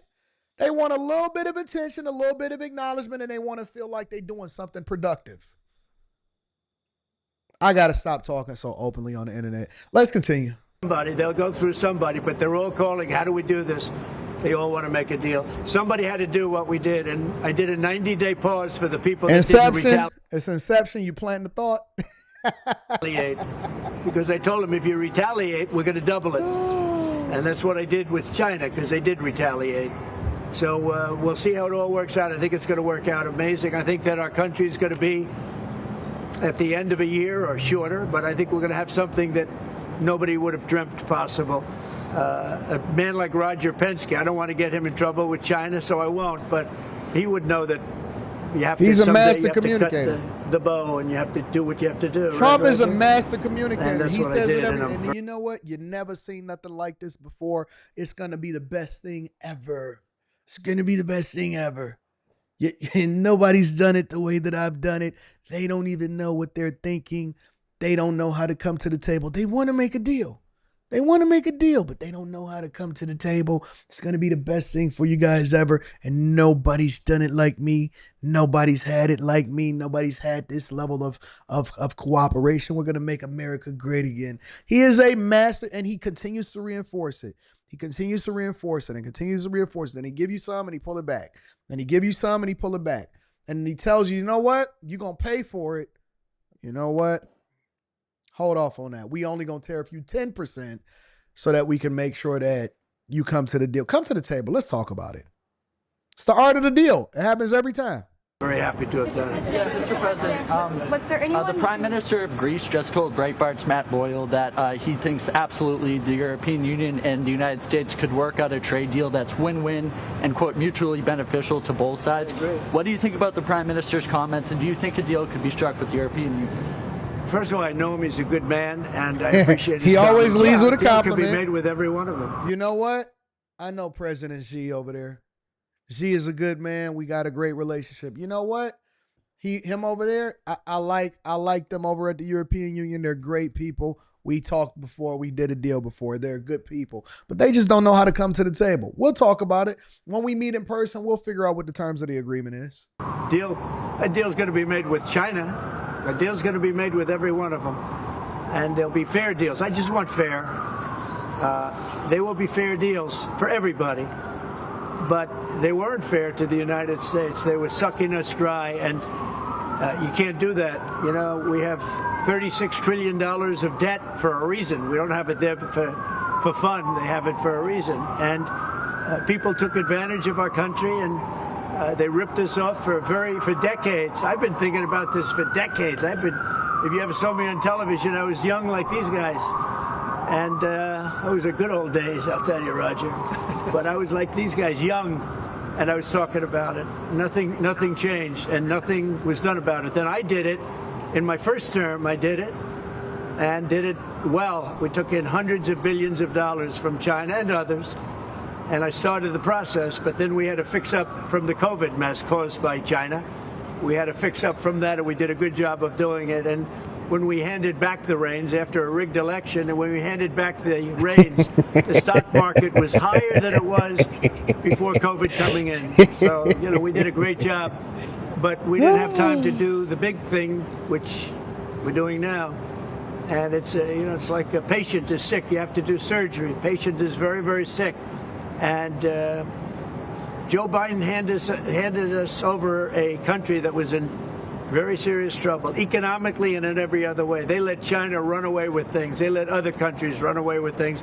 And maybe worst of all, in a certain way, is what they did at the border. We had people pouring into our country by the millions. Many of them were murderers and drug lords and thieves and people from prisons from all over the world. And there were people from mental institutions, insane asylums.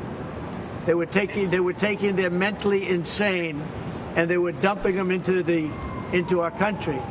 And I'll tell you, Tom Homan and Kristi Noem are doing a fantastic job in removing them. And now the courts, the Supreme Court just gave us numerous good rulings where we have to be able to get them out. You had other judges trying to take over the system. And think of it, they take over. They want these people coming back, Tren de Aragua from Venezuela, the Venezuela jails that cut off the fingers of a man in Colorado. They cut off his fingers. Mix in a story, a little bit of a story. Looking for help. They said, "Did you call the police?" He said, "Yes, I did." Put your hand down, and they cut off the fingers. This is what they want to bring these people back. No. Night Jay, they said that it was insider trading. Well, if it was insider trading, we all had the inside track. He announced it a long time ago what he was going to do as far as Liberation Day. Hey, guys, we're going to put tariffs on the world, reciprocal tariffs on the world on April 2nd. I was going to do it on April 1st, but we didn't want it as April Fool's Day. We're going to do it on April 2nd. This is when the tariffs are coming. Wink, wink. Now, if you didn't make $10,000 at least from, at the very least, if you didn't make at least 10 grand over the last week, shame on you. If you have not made at least $10,000 over the last week, with all of the, we're about to put tariffs on everybody on April 2nd, then that is a problem for you. Everybody knew it. I didn't know that it was secret information. I thought it was public information of what was about to happen on April 2nd. Who didn't make money? You didn't make, somebody not a part of the bag chasers? Who didn't make money off of this?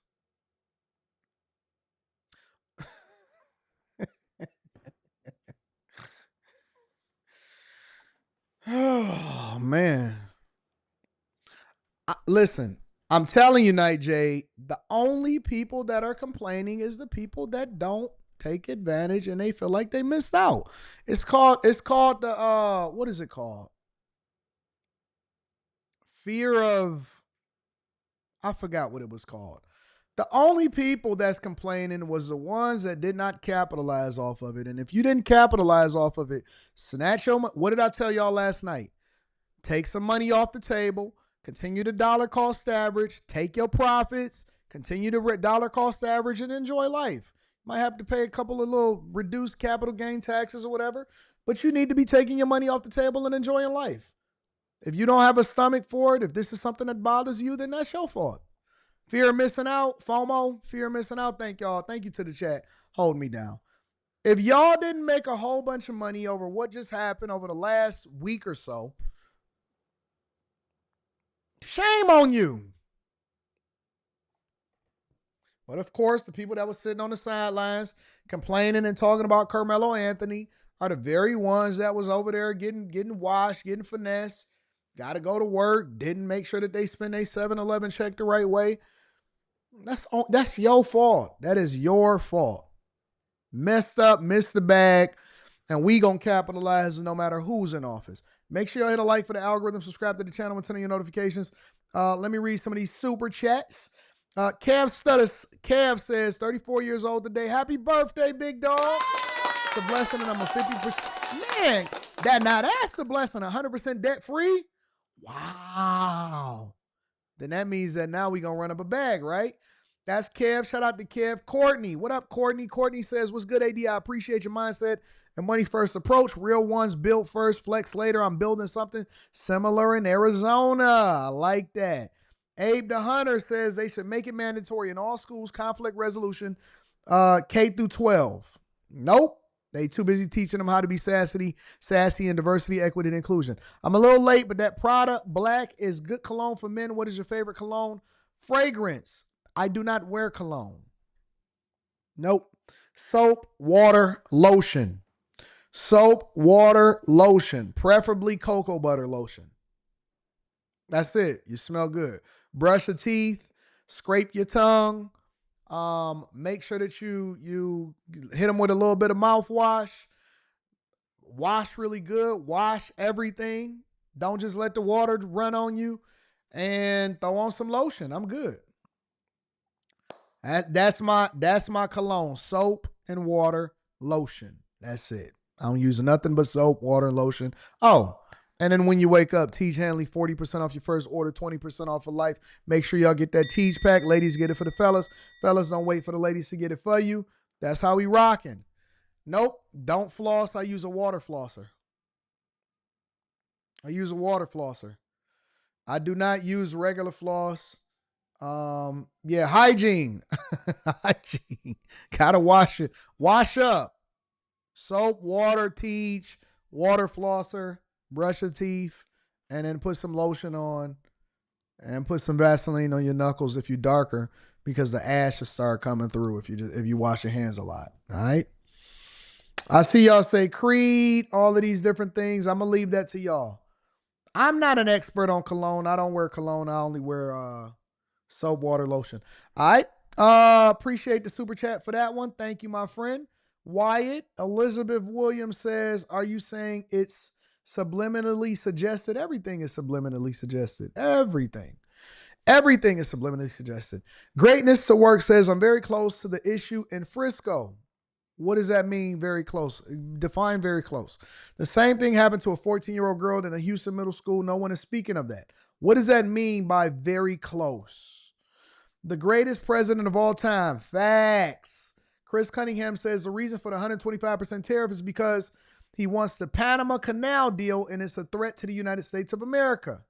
Chase and Tens, that's a heck of a name, says, Anton, what do you think is China's strategy here? To try to reinforce and give confidence to the rest of the world, not let the United States of America poison everybody against them? So they got to show force. They can't relent and say, you know what, we're not going to reciprocate. They don't want to give them that type of power. They're trying to show force through other people. But Kevin O'Leary recently said that we should have at least 400% tariffs on China. I haven't seen this. I want to see what he has to say. Let's take a look. What happens if we go into a full-scale trade war? Look, it's really ugly. This president won the election based on reducing costs, but he's enacted the largest tax increase we've seen in over 50 years. And you know who's going to pay the price? Americans shopping at Walmart, Americans shopping at Costco. We don't know the purpose of these tariffs. The only thing we do know is he's... I disagree. I believe that, listen. Why are y'all so addicted to Walmart and Costco? Y'all don't shop local?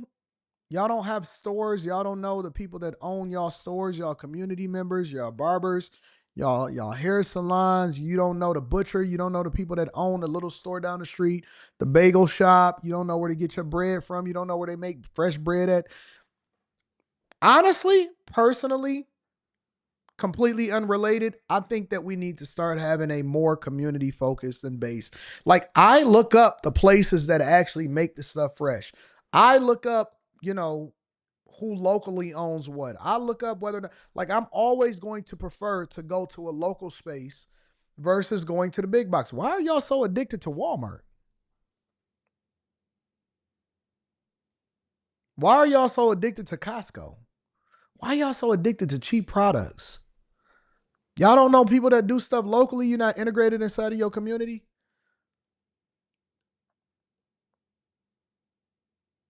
Honestly, I'm trying to understand why y'all so addicted. Y'all said y'all have no local shops. Oh, y'all let them come in and kick y'all butt and kick all of y'all local shops out? Oh, okay. Hey, listen, I feel you. Some places ain't got no local shops. Planning on taking tax revenue from Americans paying more at Walmart and Costco and putting that into tax cuts for the wealthiest Americans.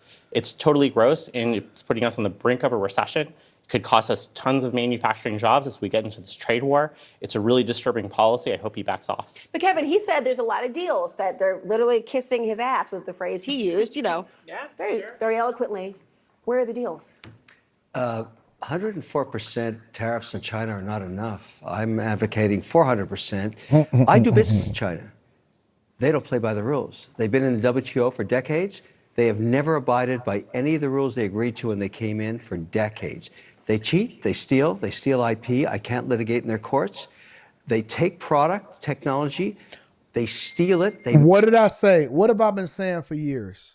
What have I been saying for years that China does?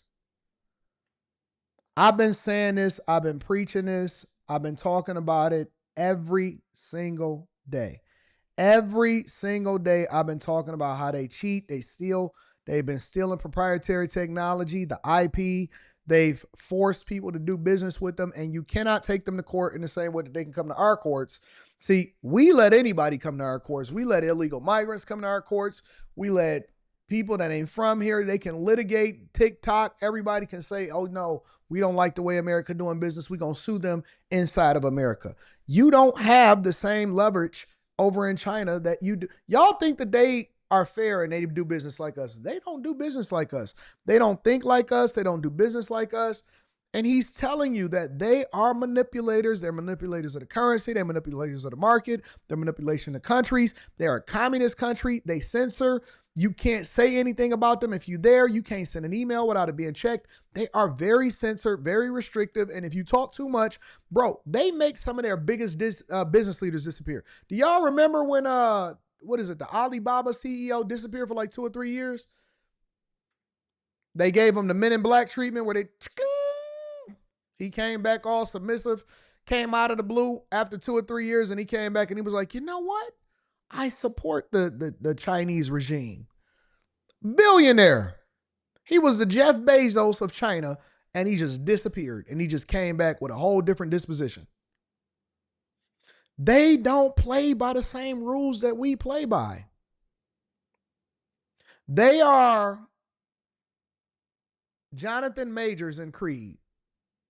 They hitting you under the arm, he kneeing you, talking junk to you, studying your moves, and then they're going to hit you and break your arm, step on your foot, punch you. It's the same guy. Listen, China is the guy that backing you down and then they hook you. When he cross you over, he step on your foot and he push you at the same time, but he been practicing it, so he did his sleight of hand. You think that he's just making a move. He cross you and then he's stepping on your foot and he pushing you, and so you fall back and everybody go, oh, dang, he crossed you over. No, he stepped on your foot and he pushed you down while he was crossing you. You was playing good defense. You was trying to play fair defense. Playing defense with your feet. Crossed you, pushed you down, stepped on your feet, and then shot the three. And everybody said, I stand with China. Jack Ma, that was his name. Jack Ma. China don't play by the same rules as y'all. You can't go to their courts and sue them. Go ahead and do it, and I dare you. See what happened. Manufacture it, sell it back here. Never has an administration. 400% tariffs? What would that look want like? Xi on an airplane to Washington to level the playing field. It's just not about tariffs anymore. Nobody has taken on China yet, not the Europeans, no administration for decades. As someone who actually does business no there, rebar. I've had enough. I speak for millions of Americans who have IP that have been stolen by the Chinese. I have nothing against the Chinese people. They brought great literacy, art, and tech to the world. The government cheats and steals, and finally, an administration, you may not like Trump, you may not like his style or his rhetoric, finally, an administration that puts up and says enough. 400% tariffs tomorrow morning. He'll tell you why. Xi can only stay the supreme leader if people are employed. If we wipe out any business there, because we are still 39% of all consumables on Earth and 25% of the world's GDP, America is the #1 economy on Earth with all the cards. We will not have that forever. It's time to squeeze Chinese heads into the wall now. Well, I'm hold not on talking a about second, tariffs. Kevin. Well, I hear you, but hold on. Ain't it crazy? Listen, ain't it people, funny? When Kevin O'Leary starts schooling them, they have no comeback. And then immediately, and only way that they can start inserting themselves back into the conversation is by trying to censor. Hold on. We don't want to talk. No, he kicking knowledge. He is kicking knowledge. He said, listen, the only way that he remains in power is if you keep his people employed. And the only way that he can keep his people employed is by exporting to the rest of the world. And they will stop. They will steal, kill, manipulate. They will go and incentivize different governments to take in their products. They will do whatever it takes to continue to maintain power. And he knows that his time is limited if you continue to keep Trump in office. That's why you have a lot of leaders trying to appeal to the American people. They don't talk to Trump. They say, and Americans, you guys are going to suffer. You guys are going to suffer. You got to keep taking our products or it's going to cost you more. Walmart is going to cost more. Sam's Club is going to cost more. Costco is going to cost more. Target is going to cost more. Temu is going to cost more. You're not going to be able to get your products cheap from Alibaba. Kevin O'Leary is cooking. Because he's the only one on that panel that understands international trade because he's done business in China. Average consumer, not necessarily the head honchos of businesses all across the globe.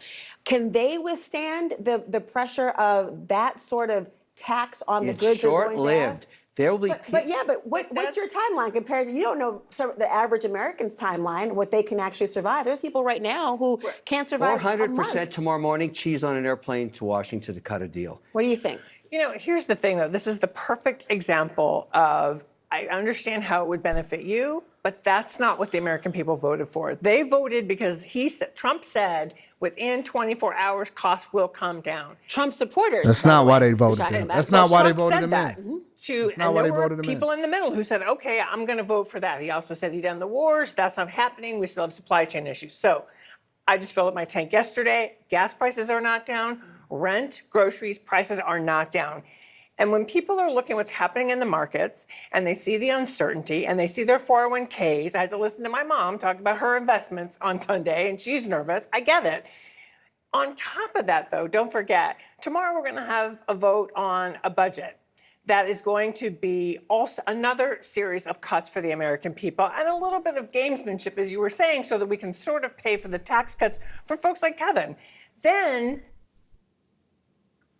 we've also got DOGE, and we've got the impact that the DOGE cuts and the cuts in jobs are actually having on economies around the country. So it's when you layer all that together. And I think what you saw over last weekend is people don't want to wait anymore. People are angry. I mean, we saw incredible turn. So wait a minute. Y'all sat there and got finessed and destroyed, and they absolutely wiped you out and kicked your butt and sent you out to the unemployment line and acted like they was loving you and they didn't forgive your student loans. So y'all sat there and got y'all butt kicked for the last 4 years. 4 years. They told you to shut up. They gave you vaccines. They locked you in your house, and they prevented you from talking. Over the last 4 years, you've been getting your butt kicked. Y'all complained about it. Inflation was literally above 10%. That is insane. And y'all have such short memories, which is one of the things that the Trump administration is banking on. Y'all have such short memories that y'all got mopped up, destroyed. They had squatters. They had illegal migrants. People was sitting there protesting. Y'all was angry over the last 4 years. And you're telling me that over the last 2.5 months, you're just now getting fed up. Nothing has happened to you. Your life, no different. No prices has been increased on you. Your life has not changed whatsoever in the last 2.5 months. You haven't lost any civil liberties. If you wanted to go to Planned Parenthood, you can still go to Planned Parenthood. You can do anything you want to do, and nobody is stopping you from doing it. You're going to get mad over the last 2 months, 2.5 months, and that's the thing that you got pissed off. Over the last 4 years, they just absolutely kicked you in your back and stepped on it and used you as a trampoline. And now you want to get mad? I got you. Turnout over the weekend in rallies all across the country. We're seeing it in the polls. People are frustrated. I want to bring this into real terms as well. I mean, I'm an everyday person. I'm going to tell you that right now. And so when I think about how much things cost, I want to know things I'm going to afford or not afford. Listen to what somebody who's a furniture store owner in Kansas had to say about, say, the price of a sofa. With the 54%, if we sell a sofa for $1,000, we will have to sell it for $1,299. And if it's 104%, then that sofa will be over $2,000. I don't think they can afford it. Guess what? Guess what? Why are you selling Chinese sofas here in the United States of America? You know what I learned about people? People are incredibly resilient. They are incredibly resilient. They'll realize, you know what? I probably never needed a new sofa in the first place that I was going to finance on Klarna. You know what? The one that I got works just fine. Why are you selling Chinese sofas? See, we're not asking the real question, right? We're not asking the right questions. We're only asking, because I will tell you that Chinese sofas absolutely put a lot of furniture stores out of business. I seen Art Van here in Michigan collapse. I seen Art Van in Michigan, right here in Michigan, a furniture retailer. I've seen several different furniture retailers. If we just want to talk about furniture, I've seen several different furniture retailers collapse inside of this very state. People getting laid off over the last few years. Art Van actually collapsed probably within the last, 2 or 3 years ago? I've seen so many jobs get lost. But you gotta have that Asian China, the feng shui furniture.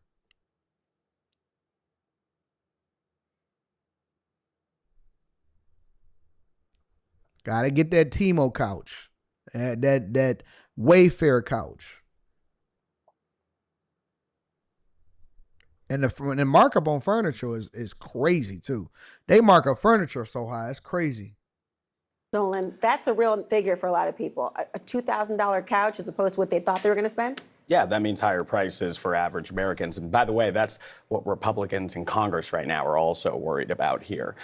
Hearing from their constituents at town halls and as the weeks go by, if consumer prices go up, that economic frustration then turning into political backlash against them and the administration. But Kevin's point is that it's short-lived. What's your reaction? Well, I mean, it's up to debate whether it's actually going to be short-lived at this point. Consumer prices going up. Again, economists say U.S. importers do pay the price of tariffs. That then goes down to the consumer. Also, well, I got a solution for you. Buy American or find an American supplier or find an American furniture maker. Do it yourself. Expand your business to actually create your own. One of the things that I realized is that some furniture makers was doing is that they was moving everything in-house and they was starting to do their own thing. They were starting to put together their own stuff. Some people innovated and they started doing it the IKEA way. And they said, listen, a lot of the stuff that we're going to sell you, you're going to have to put it together, but we can pass the cost and a discount over to the consumer. People will find a way to do the things that they want and get the things that they want. We don't need Chinese furniture. I don't need Chinese furniture. I'm good. I don't need your Chinese furniture. I'm just fine. And if it's that important and if it's that awesome, then I'm going to be willing to pay the extra cost that go on top of it. But I'm good on my Chinese furniture. I don't need it. One thing that is consistent right now is uncertainty. There's uncertainty right now. And this gamble that the administration is doing that the average American will be able to weather through any type of economic frustration is bet on the idea that you'll then have investment in American manufacturing. Tough to pair investment with uncertainty. So where does consumer confidence factor into all this? If people are nervous about what they can or cannot afford, how about that short-lived proposition? I mean, it's plummeting. And I think the only way we're going to restore it is if Congress takes back the car keys from the president and takes away his power to impose the largest tax cut in 50 years with the stroke of a pen. That's the only way that people are going to have confidence. If he announces a series of deals tomorrow. Listen to the analysts. I don't think that's the thing. They don't want us to make our own phones. Chinese phones are made right there in their own country, and they promote it to be sold to their own people. No, we can't make our own phones. We can't do this. We can't do that. I hate negative people. But you know what I also learned is that there's always opportunity where there's pessimism. Where there's pessimism, usually there's an opportunity for you to be able to capitalize off of it. Where there's pessimism, there's usually an opportunity for you to be able to capitalize off of it. Make sure y'all hit a like for the algorithm, subscribe to the channel, and turn on your notifications. Let me read a few of the super chats, and then I want to have one more conversation that's going to lead us into after hours tonight. Make sure y'all tap in the after hours. Link is in the description as well as pinned to the top of the chat. Let me see. Manuel A. No, let me start at the top. Slimmy, my dog, says, it's Slimmy Day. Unfortunately, I didn't make 10,000 over last week, but I'm still happy and grateful for 45 years of life. Yo, give a round of applause for my dog Slimmy. We're going to take care of him tonight on After Hours. God bless the Aries Ghost. ADU up next. After Hours tonight. Slimmy going to be on the show tonight. Happy birthday to my dog, Slimmy. Slimmy is my guy, man. Great afternoon. Did you check out that video I sent about the black veterans? I didn't check it out yet. I've been having family issues. Y'all ain't see my daughter call me this morning talking about, Dad, can he call me out of school? This guy looks like he just beat Down syndrome. I don't know what that guy looked like. Greatness to Work says I'm very close to the community where the issue happened. More details are coming out. Also look up the 14-year-old deleted in Houston the same way. A.R. Smitty says China is the tush push. What is the tush push? I'm going to read Israel. I'm going to read yours shortly. Jason Sharp says, new bag chaser, I appreciate your wisdom, bro. Thank you, my friend, for holding me down, and welcome to the club. Just Christian says the Dems are the sorest losers ever, and they expect results from a man they didn't even vote for. Ace Flex Fitness says China is like that cunning wife from Forensic Files who secretly takes out a life insurance policy on you, then slips arsenic into your soup the day after the day with a smile. Israel says, that's a hell of a description. Israel says, Love the content and the passion. I'm a truck driver and cattle farmer in Louisiana, but I'm not a Dusty and in the process of expanding the farm and buying land. I would love to get your business perspective on my ideas and investments. Love being a bag chaser. Absolutely. I think what I'm going to do, and thank you for the 100 ball, Israel. I think that what I'm going to do is for my birthday, I'm going to take y'all, I'm going to do a live stream, and I'm going to take all of y'all business questions. And if you have a business question, a business idea, if you guys have anything that you need insight on, if you need to understand things or you just want to run some ideas, then I'll do a live stream to where we can do that. And maybe I'll just let y'all come up and we could just make it like 2 hours or something like that. I think that that's what I want to do. I want to do a live stream where I hear all of y'all ideas, and then we can get it popping like that. I think that that would be a great idea.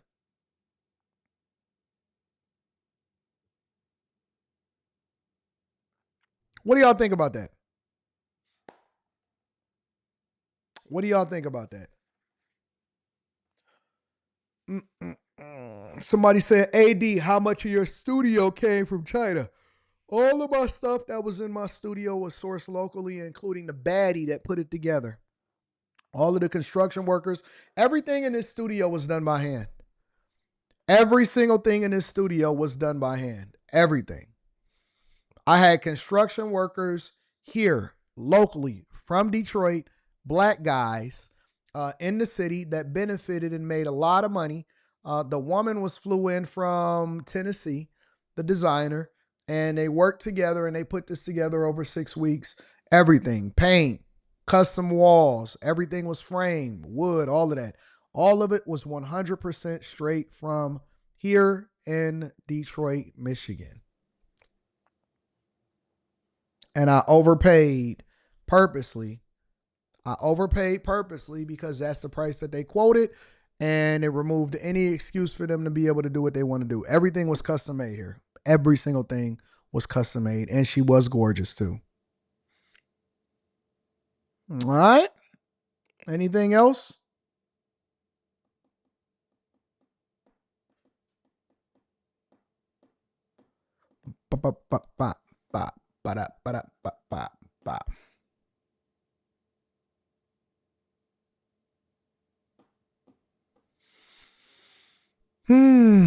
All right, y'all. Let's go ahead and get into the next part of the show. People be so mad. They be so mad that I use local talent and I pour into my community. All right, y'all. Last thing that I want to talk about, and again, this is going to bleed into after hours tonight, is Michelle Obama. You know we get a little bit of entertainment before we get out of here. Is Michelle Obama. Yeah. She is fighting off rumors. That she is getting divorced. So gone are the days where they just look at it and they say, you know what? We just going to brush it off. It's not that really that big of a deal. We just going to go ahead and do what we going to do or whatever. Michelle Obama is now going on podcast. She's on a podcast tour, probably partly to promote her own podcast. And so she's creating visibility. She's doing her rounds. And she's basically fighting off divorce rumors and speculation between her and Obama. Former First Lady Michelle Obama blasting rumors that her marriage is on the rocks, essentially, with the 61-year-old on this podcast with TV star Sophia Bush, Work in Progress it's called, saying she's making what she calls big girl decisions about her life and how she wants to spend her time. This year, people were, they couldn't even fathom that I was making a choice for myself, that they had to assume that my husband and I are divorcing. This couldn't be a grown woman just making a set of decisions for herself, right? Right. Now, the former First Lady did not mention any specific events, but some of these tabloid rumors started to be fueled after her husband, Barack Obama, the former president, was seen attending some high-profile events, including former President Jimmy Carter's funeral, President Trump's inauguration, solo. Rahima Hellis is joining us now. What else did Michelle Obama say here? She had a lot to say, and I think we probably have to preface it by this is a thoroughly modern former first couple, and they are all on social media. They are, in some ways, they are What's the name of the podcast that she did it on? changing the culture of what we might think about. Let me see something. Sophia Bush's podcast. What's the name of Work in Progress? All right. Thoroughly modern former first couple, and they are all on social media. They are, in some ways, they are changing the culture of what we might think about in terms of a first couple. And she's said that people have boxed her in for the most part, and she's trying to break out of that box. Take a listen. That's what society does to us. We start actually finally like going, YouTube. what am I doing? You know, who am I doing this for? And if it doesn't fit into the sort of stereotype of what people think we should do, then it gets labeled as something negative and horrible. And she's not settling for that. She's I've branching also out. noticed. I've also noticed that she only does women's podcasts. I don't know if anybody noticed that. She went on this other podcast where she was talking, and she was talking about her children and the woes of being able to raise children inside of the White House and all of this stuff. And most of the stuff that she talks about is drama filled. Oh my God, we had a problem. I didn't want my children to be raised in a White House. It took their kid life away. My husband, I didn't like it. My brother had to convince me to make sure that I supported my husband in his run for presidency. Oh my God, I didn't like it. I didn't like the fact that my kid had to drive with Secret Service. Oh my God, I didn't like the fact that Obama was being loved by a bunch of other women that wanted to get with him. She didn't like it. She didn't like it. She didn't like it. She didn't like it, right? And so now that she absolutely disrespected her husband, and I still think it was disrespect for her not to show up to the funeral with her husband. She was the only wife that didn't. She was the only woman that didn't show up to the inauguration with her husband. The only wife that didn't. The only wife that continues to be on a solo tour. The only wife that continues to do a bunch of other stuff. Listen, as a woman, when you get with a certain type of man, you have to play your role. You got a position to play. I hate to say it like that. Yes, oh my God, I got rich, Connie Harris. If you don't want that life, then you need to go and get you a regular, everyday guy. I can't stand women that complain. I hate complaining women that are privileged and blessed.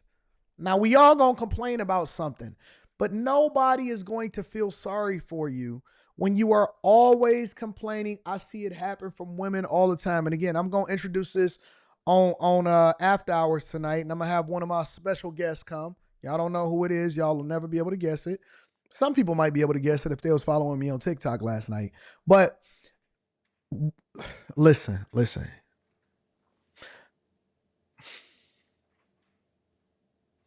Women that complain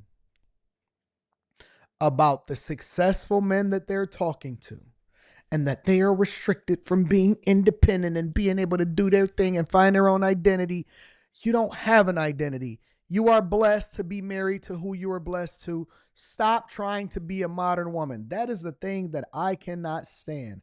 Stop acting like it was better when you was broke. Stop acting like you was, oh my God, I have to drink tonight because I'm so stressed out and you don't understand my pain. It's women out here really, really struggling. That's why I'm going to go on the I Choose You tour, because I need to see what the women is. This is a guys, come hang out with me. Let's have a good time. Women, I want to hear your thoughts tour that I'm going on. My Patreon meetups this year over the next 2 years is going to be the I Choose You tour, because I want to hear the plight of my ladies. I want to hear what they're really talking about. I might bring some special guests with me or something. I need to hear what the women that's really out here struggling in real life trying to figure it out is really going through. I want to see what they're really going through. I can't believe it because he became president of the United States of America. Dog, your husband is the president of the United States of America. Why are you even in a position to have to defend against divorce rumors in the first place? and telling her own truth, if you will. Hallie? What's been interesting is Telling her truth. that both of the Obamas, Michelle in particular, has been really open over the past maybe decade here about their relationships' ups and downs. Like in 2022, the former First Lady talked about how there was like a decade where she says, couldn't stand my husband when the kids were really little, when their daughters were really young. And you saw at that moment, some people were saying, man, that's so refreshing to hear somebody talk so honestly about things like couples counseling, which she wrote about in her memoir. Just last week, you had former President Obama up at, I think it was Hamilton College, saying like, I was in a deficit with my wife, so now we're doing a lot of fun things. I mean, there is a level of, I think, candid conversation from this couple that we haven't necessarily always seen from presidential, couples past. Yeah, and the whole idea of what was happening in their marriage. And early on, she had said that she wasn't really on board to be running with him for the presidency. And in a podcast just recently, her brother and she talked about the fact that he had to convince his sister that she should do this for her husband and she should do this for their family. And I think that sometimes, honestly, and again, we're going to talk about this on After Hours tonight. I think that sometimes, maybe some women wear out their welcome, and that's one of the reasons why you gotta replace them. I know I'm gonna ruffle some feathers with that one. Don't worry, I'm gonna expound on it on After Hours. Maybe when you take that woman and she was dusty when you met her, and then eventually you got to the, she was able to benefit off your greatness. Maybe. And this is not for people that have, listen, I'll never break up the family if you have small children. Your children need to be at least 14, 15, 16, 17, 18 years old. They need to at least be getting ready to get out of high school. They need to be in college. They need to be something, right? Don't mess up. Don't break up the family. I'm not telling y'all to go break up your families. But what I am saying is that maybe when you get to a certain point and a woman has been coddled and blessed, taken care of, but they still whining after a certain amount of time, maybe that's time to make some adjustments. Because they forgot what it was like being inside of the ghetto. What do y'all think? Just a thought. Just a thought. Maybe at some point, because they don't really realize the privilege that they are blessed with and how they're being taken care of, like a Michelle Obama, maybe at some point it then becomes conducive for both people to start evaluating, hey, wait a minute. So you're not happy with the fact. I seen it happen with Jada Pinkett. We was just talking about Will Smith about a year or two ago about Jada Pinkett. Jada Pinkett was so dusty without Will Smith. She's over there crying in a mansion. Oh my God. Next thing you know, she with August Alsina trying to find herself and shaving her head bald. Like, okay, you know what? Maybe it's some time to make some adjustments. Maybe it's time to make a little bit of an adjustment, because whatever it is that you going through, you so far removed from where it is that you came from, and you making up problems just so you can feel like you're human. Maybe you need to go and step over that way a little bit. We seen it with Jada Pinkett. We seen it with Michelle Obama. We see it regularly. A lot of women become so comfortable in their surroundings that they don't really have anything to do that's meaningful. Next thing you know, you see Jada Pinkett creating a band, or she over here hanging out with Queen Latifah, or, just doing dumb stuff. Instead of living a soft life, I think that when some women get to the point to when they live in a soft life, a lot of times they forgot that was the thing that they asked for, and so they start making up problems because they want to go back to the streets. Still talking about Tupac. Honestly, that's my initial opinion. So she did, and to what you were just speaking about, we have a little bit of the former president talking about the fact that she's done a lot of things for him, and it might be his turn to turn the tables. Take a listen. Look, I was in a deep deficit with my wife, so I have been trying to dig myself out of that hole by doing. She never gonna let him live down that he wanted to becoming president for 2 terms. She ain't never gonna let him live it down. So now he's in a deep.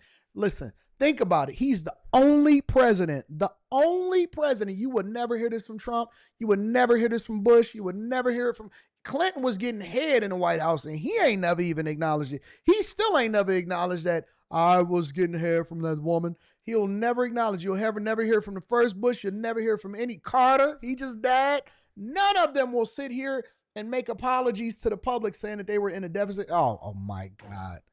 Oh my God. You will never hear this from any other president in the world. But leave it to our women.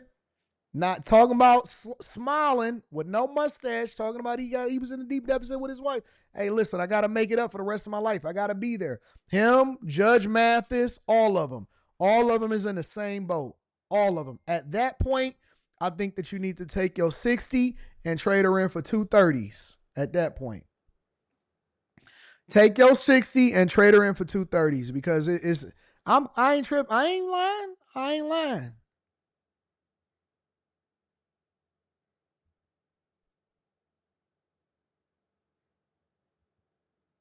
Real talk. I ain't lying. Shout out to Robert Banks. I appreciate you for holding me down. At that point, you take the 60-year-old woman and you trade her in for 230s. Occasionally fun things. So more of that. We might see more of the former president doing that work to dig himself out of that hole, Hallie. Rahima Ellis, thank you very much. So, anyways, Michelle Obama is out here fighting divorce rumors, going on a podcast tour with her trash podcast, trying to create something out of nothing. And there it is. Tomorrow's Friday. You think we're going to crash out on Friday, y'all?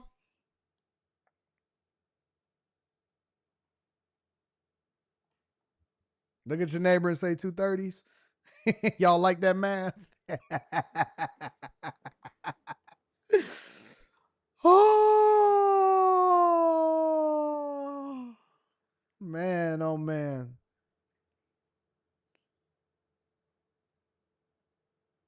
Cat Ass, you don't like these comments? I love these comments, Cat Ass. Y'all think I'm a crash out?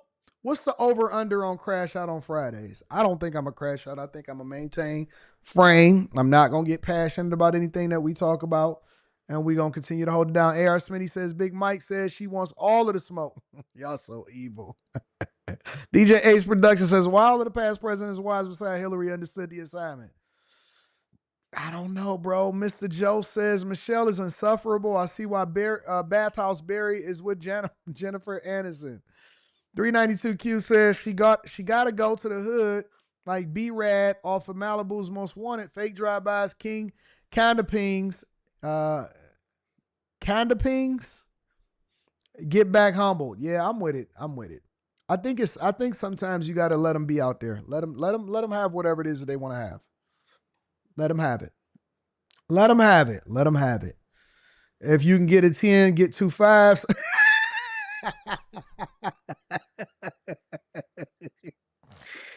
Oh my God. Y'all are crazy. I hate y'all. Y'all are the greatest crew on earth, though. Shout out to my bag chasers. Moses King says, morning, AD, you right. I think marriage should be a renewable contract at the very least. We should revisit it every 5 years. I think you should start revisiting it every 5 years. No, I think that the time span should get shorter after the kids get big. So after kids get big, you can maybe review it every 5 years, then every 2.5 years, and then you go from there. 100%. I'm with that. Viper Venom says, Anton is the hardest working man on YouTube. Been up since 2 a.m. slapping panda bears on a clock app. I can't believe I caught that this morning. Made the Panda Avengers after Anton left their plot to revenge. Listen, I don't know what's going on. Y'all gonna see me go live on a lot of different platforms after my birthday, all right? I'm just trying to make sure that I keep the peace, that I love everybody. I love y'all. Trading your 10 for 2 5s? No, I don't know if you want to do that. No, the trade-in is based off of their age. The trade-in is so if she 50 but she can't tankerist, then you trade her in for 225s. If she 40 and she unhappy, then trade her in for 220s. If she 30, right? Somebody told me this, and I'm gonna ask this question on After Hours tonight. What is the age when a man is dating a woman that is younger? What is the minimum age? Somebody said, I heard somebody say it. They said half it plus 8 or half it plus 7. And then that started to cause me to do the math. Okay, so wait a minute. If a man is 30 and he half it, which makes it 15, and then you add 7, then the youngest a man can date is 22. Have y'all ever heard of that before? If you're 40 and you half it plus 7, then the youngest that you can date is 27. Have y'all ever heard of that? They say you half it plus 7. I think I read it in a comment. Shady Green, you heard that before? Half your age plus 7, Miss Crow T. Shady? Divide in half plus 7. So this is not new. Half plus 7. I've never heard of that before until yesterday. Shannon Sharp said that? Who said that? Who made that popular? Half plus 7.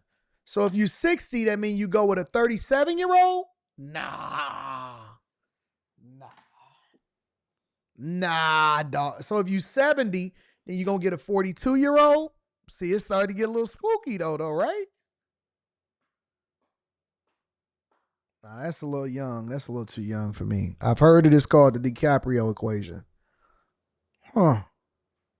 Kevin Samuel said it. I never heard it before. First time I heard it, I seen it in a comment yesterday. Anyways, I love y'all. I appreciate y'all. Y'all are the greatest audience on earth. Make sure y'all tap into After Hours tonight. We going to get it popping. I got to go put together my walking treadmill, my desk treadmill. So I'm about to be working in the studio. I'm going to be in the studio all day today, all right? I love y'all. I appreciate y'all. Y'all are the greatest audience on earth. Thank y'all for rocking out with me. Let me read this last super chat. Nas says, always said half your age plus 7 years. Yes, it came from Elijah Muhammad originally. Crazy P says, half your age plus 7 is what the NOI used to teach. Oh, the Nation of Islam. Okay. All right. Thank y'all for keeping me up to date. I was trying to figure out where that came from. Is this really becoming a thing? I've seen it in multiple different chats. Anyways, I love y'all. I appreciate y'all. I'm going to see y'all on the show tonight. Teddy Bug, that's stupid. I love y'all. Peace.